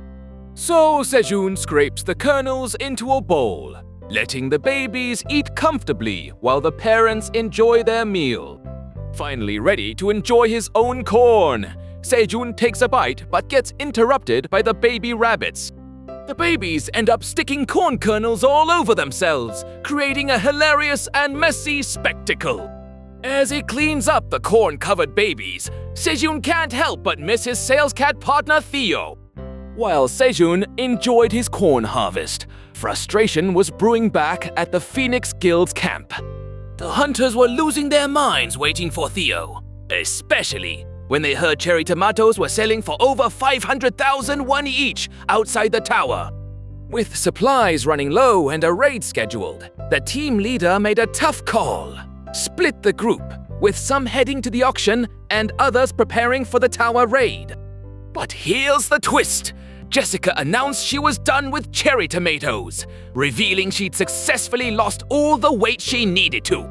So she handed her share to Soha, who had a very different reason for wanting those tomatoes. She wanted to give Theo his favorite cat treats.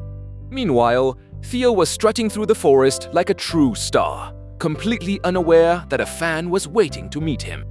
He'd finally made it to the 60th floor's Wandering Merchant's passageway, a massive tree-like structure that seemed to reach all the way to the sky. Theo struts up to the registration desk, proudly declaring himself a beginner wandering merchant with dreams of building his empire. But in the shadows of the ancient forest, something far more dangerous than customers is watching his every move.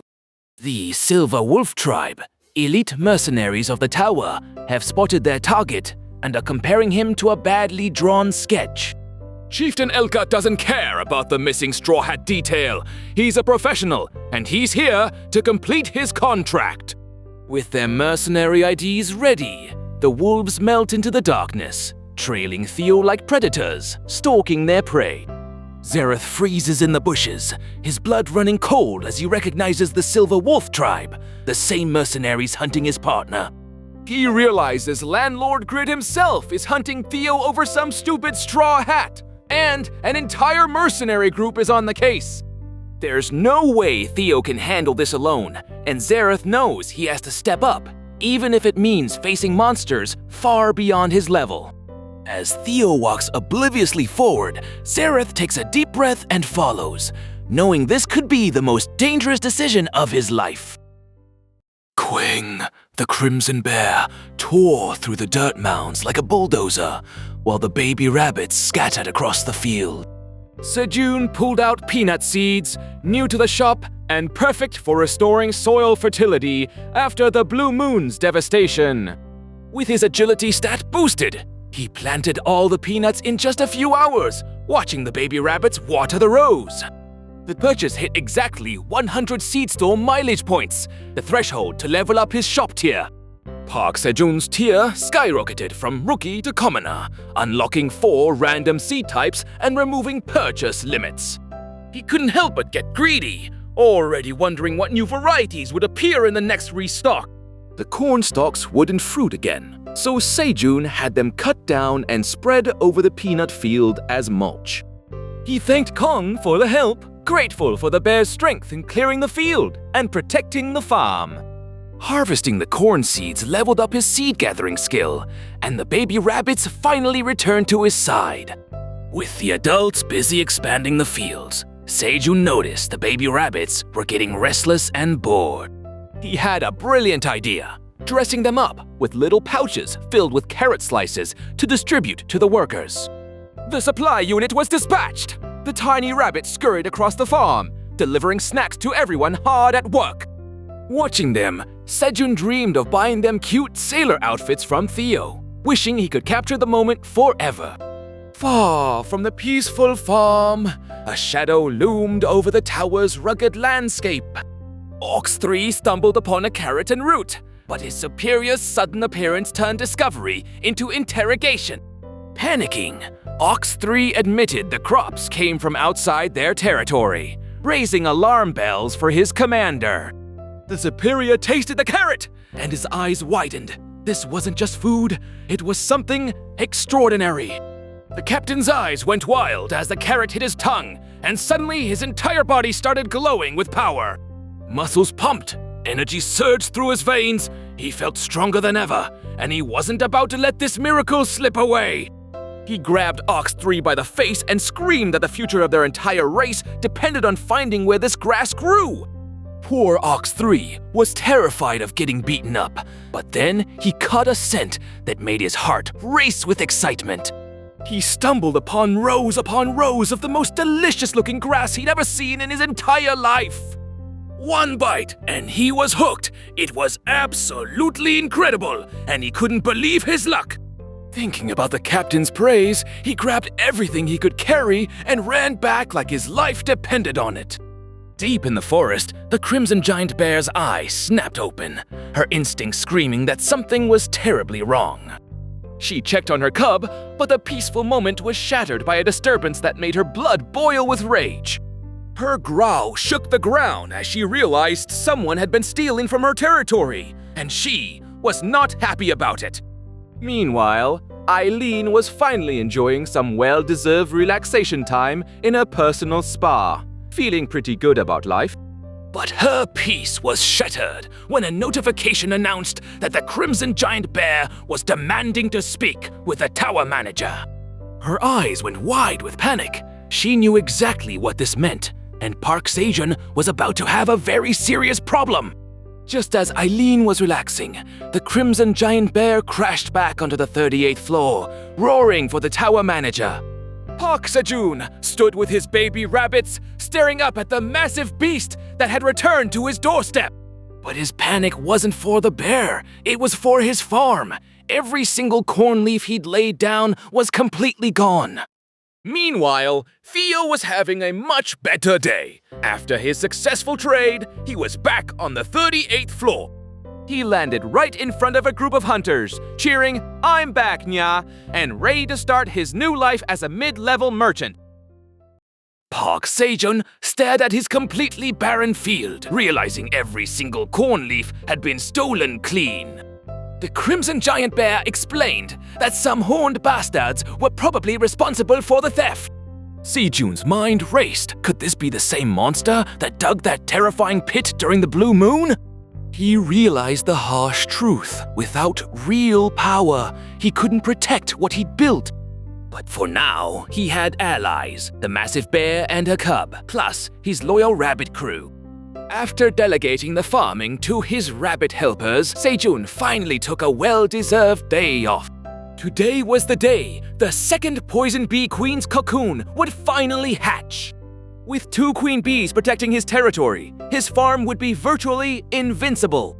He prepared flowers as a welcome gift, wondering what blooms a bee queen would prefer. But the peaceful atmosphere was so relaxing that Sejun drifted off to sleep, flowers still in hand. The cocoon began to tremble, the moment of birth finally arriving. A brilliant light erupted as the shell cracked open, revealing the new queen bee. According to the system, the first being the newborn sees becomes its owner, and Sejun was fast asleep, perfectly positioned to claim his new guardian. The cocoon finally cracked open, and out popped the most adorable bee you've ever seen. This wasn't just any bee, it was the second-generation poison bee queen, born right before our eyes. The little one fluttered over to Park Sejun, who was still fast asleep on his lounge chair. And, just like that, the system confirmed it. The newborn queen had imprinted on Sejun as her owner. Just then, the original queen bee returned, buzzing in with impressive speed. The mother and daughter queens met in mid-air, acknowledging each other with a simple bee. They danced together in the sky, leaving beautiful purple trails behind them. While the queens bonded, the baby bee snuggled right up to Sejun's face, rubbing against him affectionately. Park Sejun finally woke up, blinking in confusion at what had just happened. His beekeeping skill had leveled up significantly after successfully imprinting the new queen. But when he looked back at the cocoon, it was completely empty. Where did everyone go? Park Sejun blinked in confusion, staring at the cocoon that had just held his newly imprinted queen bee. But when he looked closer, the cocoon was completely empty. Where had everyone gone? Meanwhile, a Minotaur captain discovered some strange grass abandoned on the border of his territory. Though it was too small to share with his tribe, he couldn't resist taking a bite. It smelled sweet. The moment it hit his tongue, he was flooded with energy, declaring it the tastiest thing he'd ever eaten.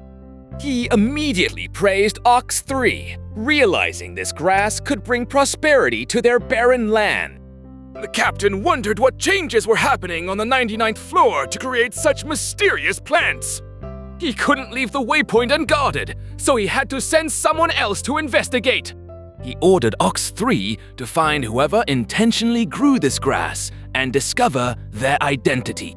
After chasing off his food coma-stricken subordinate, the captain waited anxiously for news.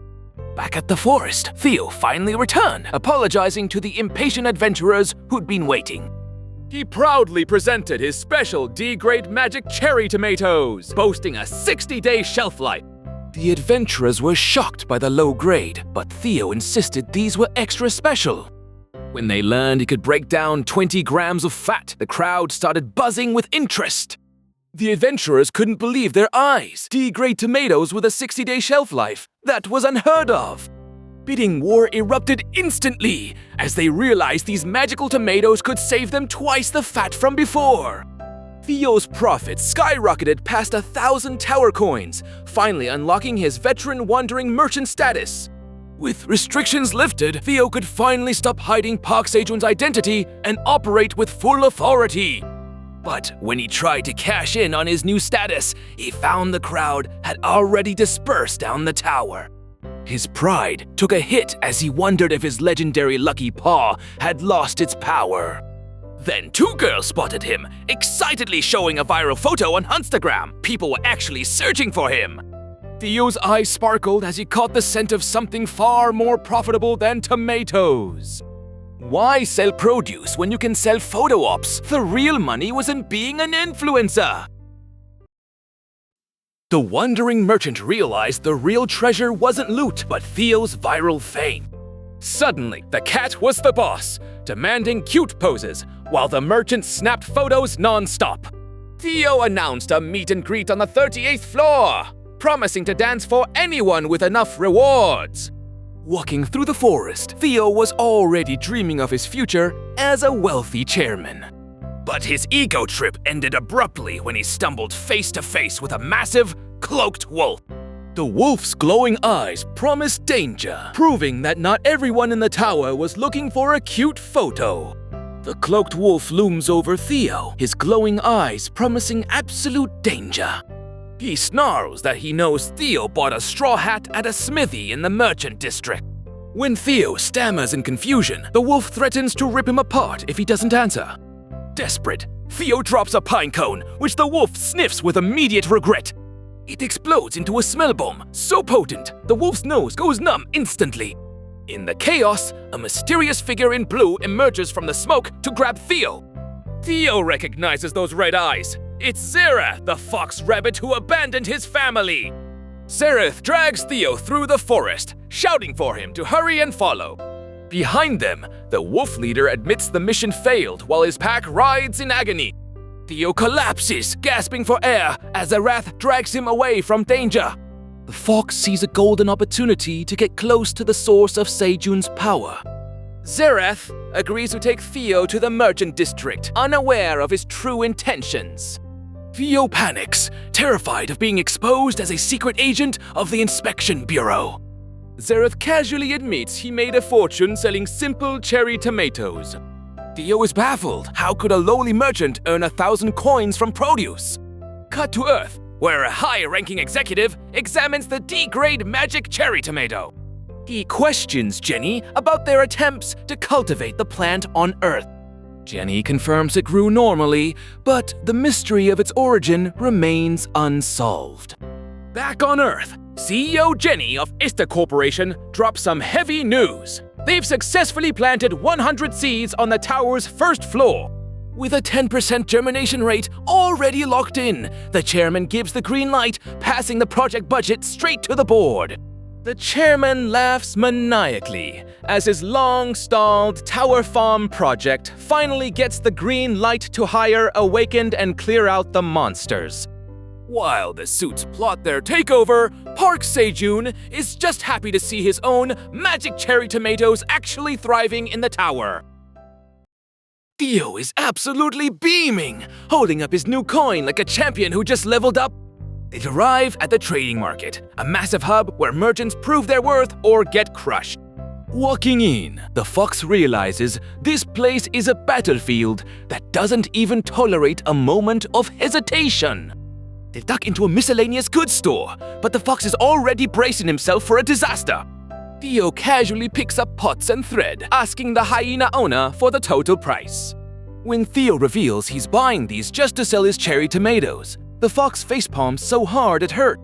The fox spots the scam immediately, realizing this hyena is ripping Theo off with a price tag that's way too high. Instead of arguing, Theo just draws a sword and screams for a discount while the hyena panics.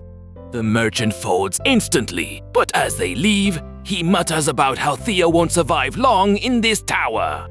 Theo didn't just ask for a discount, he demanded it with his sword drawn, turning commerce into combat. The hyena merchant sweated bullets as Theo laughed, saw on the counter, completely unbothered by the threat. When Theo dropped his final offer, 1.8 tower coins or nothing, Zerath's jaw hit the floor. The merchant surrendered completely, realizing he'd been outclassed by a cat who'd learned from the best. Zerath admitted that even with his noble education, he couldn't have closed that deal so quickly. The fox suddenly wondered if Sejun really earned 1,000 tower coins selling cherry tomatoes. Meanwhile, Theo was humming happily, proud he'd asked for discounts 3 times in one day. Zerath declined the meal offer, saying he'd learned enough and couldn't inconvenience Theo anymore. The fox thanked Theo for giving him a chance to reflect on his own arrogance. As Zerath walked away, Theo muttered that he was one strange fox. But Theo's thoughts were already back at the farm, dreaming of napping on Sejun's lap. Back in town, the cat sat down to write, putting pen to paper with something important to say. Back at the organization, Zerath was called away from his paperwork for an urgent meeting about stolen goods. But instead, he received a surveillance report on that wandering cat merchant Theo, and the evaluation was surprisingly glowing. Genius at bargaining, promoted to mid-tier merchant. Zerath couldn't help but smile, realizing he'd actually met a legitimate trader. Meanwhile, Sejun was finally farming outside the cave, with Kwang's mom on patrol keeping thieves at bay. He'd planted corn and cherry tomatoes, expanding his territory beyond the cramped cave walls for the first time. But peace was short-lived as the baby rabbits suddenly started screaming and panicking about something in the pond. Confused, Sejun followed their frantic pointing to the water's edge, wondering what could possibly have them so worked up. What they found underwater wasn't a monster, but something far more useful, a massive population of crayfish. Sejun's eyes widened as he realized the pond was basically a self-replenishing seafood buffet waiting to be harvested. Park Sejun couldn't believe his eyes. The pond was absolutely crawling with crayfish, a veritable seafood paradise. His mind immediately started cooking up visions of buttery garlic crayfish, and the farm animals caught his excitement instantly. He rallied the black rabbit for the hunt, and that little guy was more than ready to help. The black rabbit summoned a massive glowing hammer, proving that even the smallest farmhands bring serious firepower. With Pick buzzing overhead and the whole team geared up, they couldn't pass up this golden opportunity for fresh protein. The hunt erupted into chaos as Sejun and the black rabbit charged into the water, swinging and smashing with reckless abandon. Just when Sejun thought the farm was safe, a swarm of red crayfish monsters erupted from the water. But our hero wasn't alone. Black Rabbit charged in with a bucket, ready to turn the tide. With a sickle swing and a mighty bucket smash, they crushed the entire crayfish invasion. The little ones tried to cut them up, but those shells were harder than diamond. Sejun had the perfect solution. Wrap them in green onions and grill them until they're tender. The salty aroma of crustacean filled the cave, making everyone's mouth water. When Sejun opened the leaf wrapper, the crayfish was perfectly red and glistening with flavor.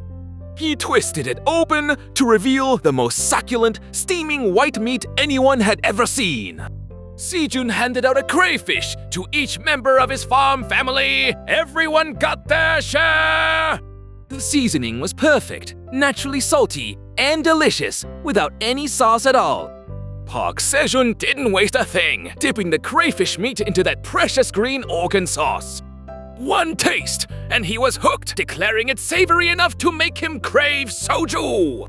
When Kwang the black rabbit tried it, the little guy's eyes literally sparkled with joy. Sejun handed out crayfish to everyone, turning his farm into one big happy family feast. Just as everyone was enjoying their meal, Kwang, the red bear, spotted the feast from the rocks. Sejun called him over and piled up crayfish for the bear, who looked absolutely delighted. The bear crunched right through the shells, proving Sejun's theory that they were nutritious. With the bear happily munching away, Sejun's farm family was growing stronger every day. Meanwhile, on the outskirts of the tower's second floor, Skeleton Village was anything but peaceful. Skeletons were running for their lives, scattering in terror from something far more dangerous. Adventurers with glowing red eyes cut through the undead with brutal efficiency. As skulls rolled across the cobblestones, it was clear this village had found its new masters. He screamed at the scientist that the tomato tasted like nothing, proving that simply stealing the land wasn't enough to replicate the magic. The scientists added every high-grade supplement they could find, but the fruit remained completely tasteless. When the lead researcher smashed one open, he found the impossible truth. There were absolutely no seeds inside. Meanwhile, Park Sejun was fast asleep in his grass hut, completely oblivious to the chaos happening around him. A massive black bull had snuck into the field, happily munching on the fresh grass like it was the finest delicacy. The tower manager stares at the single tomato, realizing cultivation is impossible without seeds. A cold sweat breaks out as he wonders if a specific event from the past caused this dead end. 10 years ago, he got lucky, entering the tower through a mysterious vanishing portal. He was stunned by the endless daylight and the rich, spacious land stretching out before him. He held the soil in his hands, dreaming of dominating the global food market with tower crops. He leveled up enough to leave, then rushed to his family company to pitch his vision. Everything went smoothly at first, securing the funding to launch the tower farming project. But the dream turned into a nightmare when he realized none of the crops were producing seeds. He screamed in agony, having invested unimaginable money into creating the perfect environment for nothing. Research revealed a shocking truth: awakened people lose reproductive abilities until they exceed level 10. Desperate, he sought native seeds, only to be told they were monopolized by a greedy guy named Grid. But let's rewind for a second to see how this mess started. Back at the 10th floor, a certain farmer had already burned through his entire fortune. Treated like a failure by his own family, he refused to give up on his dream of farming in the tower. He slammed his fist on the table, staring at a single tomato. He realized that if E-grade tomatoes worked, maybe D-grade ones would work even better. He ordered his team to find the wandering cat merchant and buy every single magic cherry tomato they had. He crushed the fruit in his hand, juice dripping down his fist, and vowed to get his hands on the source of this power, no matter what it took. Meanwhile, back at the farm, Theo the cat was taking a stroll and stumbled upon something strange. He found a spring onion lying on the ground, one he knew Sejun was growing. Suddenly, a massive bull monster appeared, casually munching on another one of these precious vegetables. Theo was shocked to see a wandering merchant eating Sejun's treasure. Theo demanded to know where he got the food, and the bull just pointed to the ground, saying he picked it up from what was left over. Theo's eyes widened in horror. He realized Sejun wasn't just a farmer. He was a reckless genius who was leaving his most valuable treasures lying around for anyone to find. Sejun was showing Theo all the creative uses for his precious grass balls, ropes, even toilet paper. But when Theo accused the bull monster of stealing, this so-called warrior took it as a personal insult. Theo insisted he wasn't lying, and the Minotaur agreed to settle this dispute with Park Sejun himself. The Minotaur agreed to follow Theo, convinced that Park Sejun must have thrown the delicious grass on purpose. Meanwhile, Sejun was fast asleep in his grass bed, completely unaware that a massive monster was heading his way. Theo burst in and literally kicked Sejun awake, dragging him outside to face his supposed crime. Theo proudly announced he'd caught a thief, but Sejun had no idea what he was talking about. Then he saw it, a towering Minotaur warrior with glowing eyes, and Sejun's blood ran cold.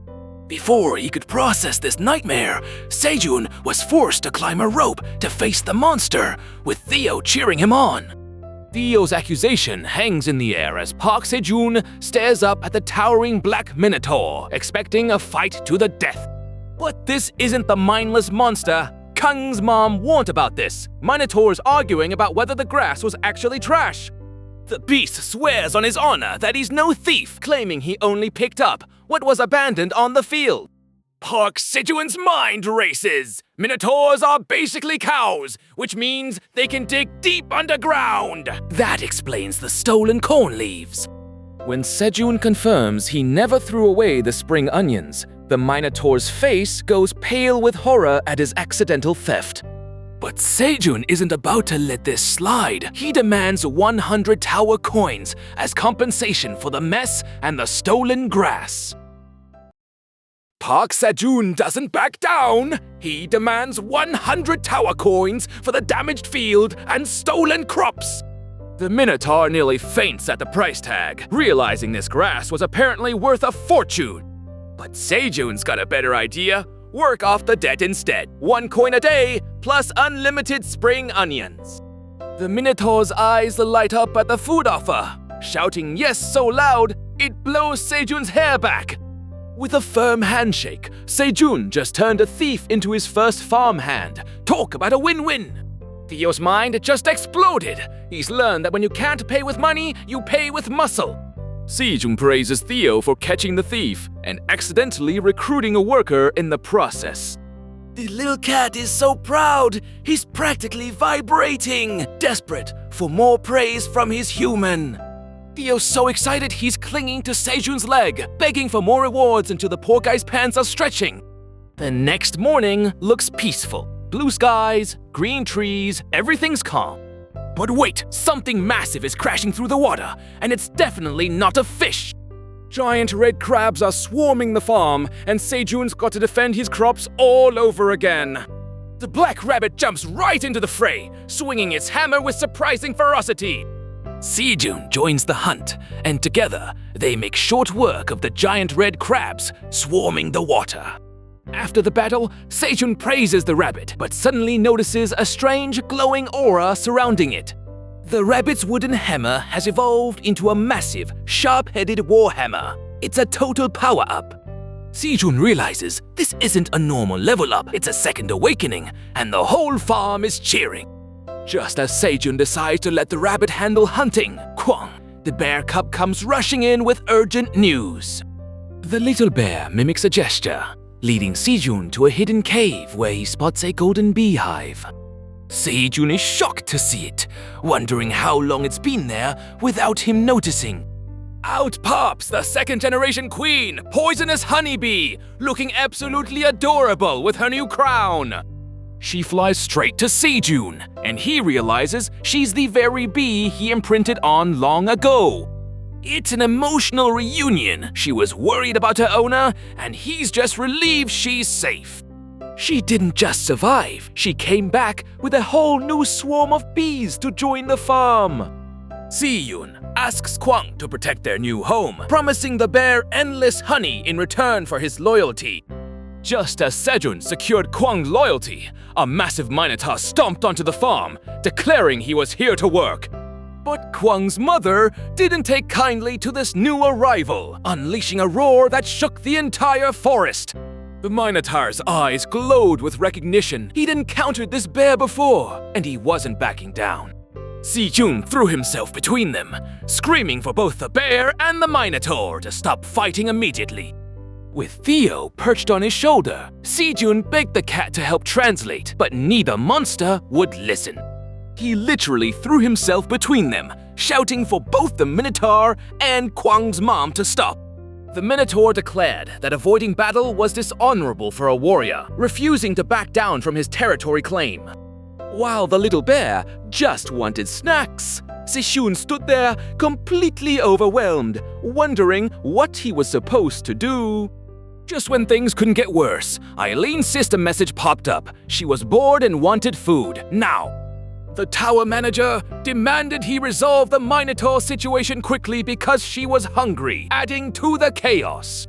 With the bear hungry, the Minotaur defiant, and the tower manager demanding food, Sejun finally snapped. His face twisted in pure frustration as he realized no one was listening to a single word he said. The crimson giant bear's roar echoed across the farm, demanding food with an appetite that could devour everything Sejun had worked for. But standing between the beast and his crops was Minotaur Kwang, horns lowered and ready to defend what was rightfully theirs. The bear's confusion was palpable. No one had ever dared to deny it a meal, and certainly not a mere Minotaur. The bear froze when it recognized Pick among the rabbits, memories of past encounters flashing through its mind. But what came next shattered all expectations. Kwang's body erupted with power, scales forming as his true dragon nature emerged. Theo's eyes widened in pure terror, tears streaming down his face as he screamed for the chairman to save them all. The crimson giant bear looked to the sky, realizing it had stumbled into a power struggle far beyond its understanding. But as the tension reached its breaking point, a new presence began to stir in the shadows, drawn by the chaos.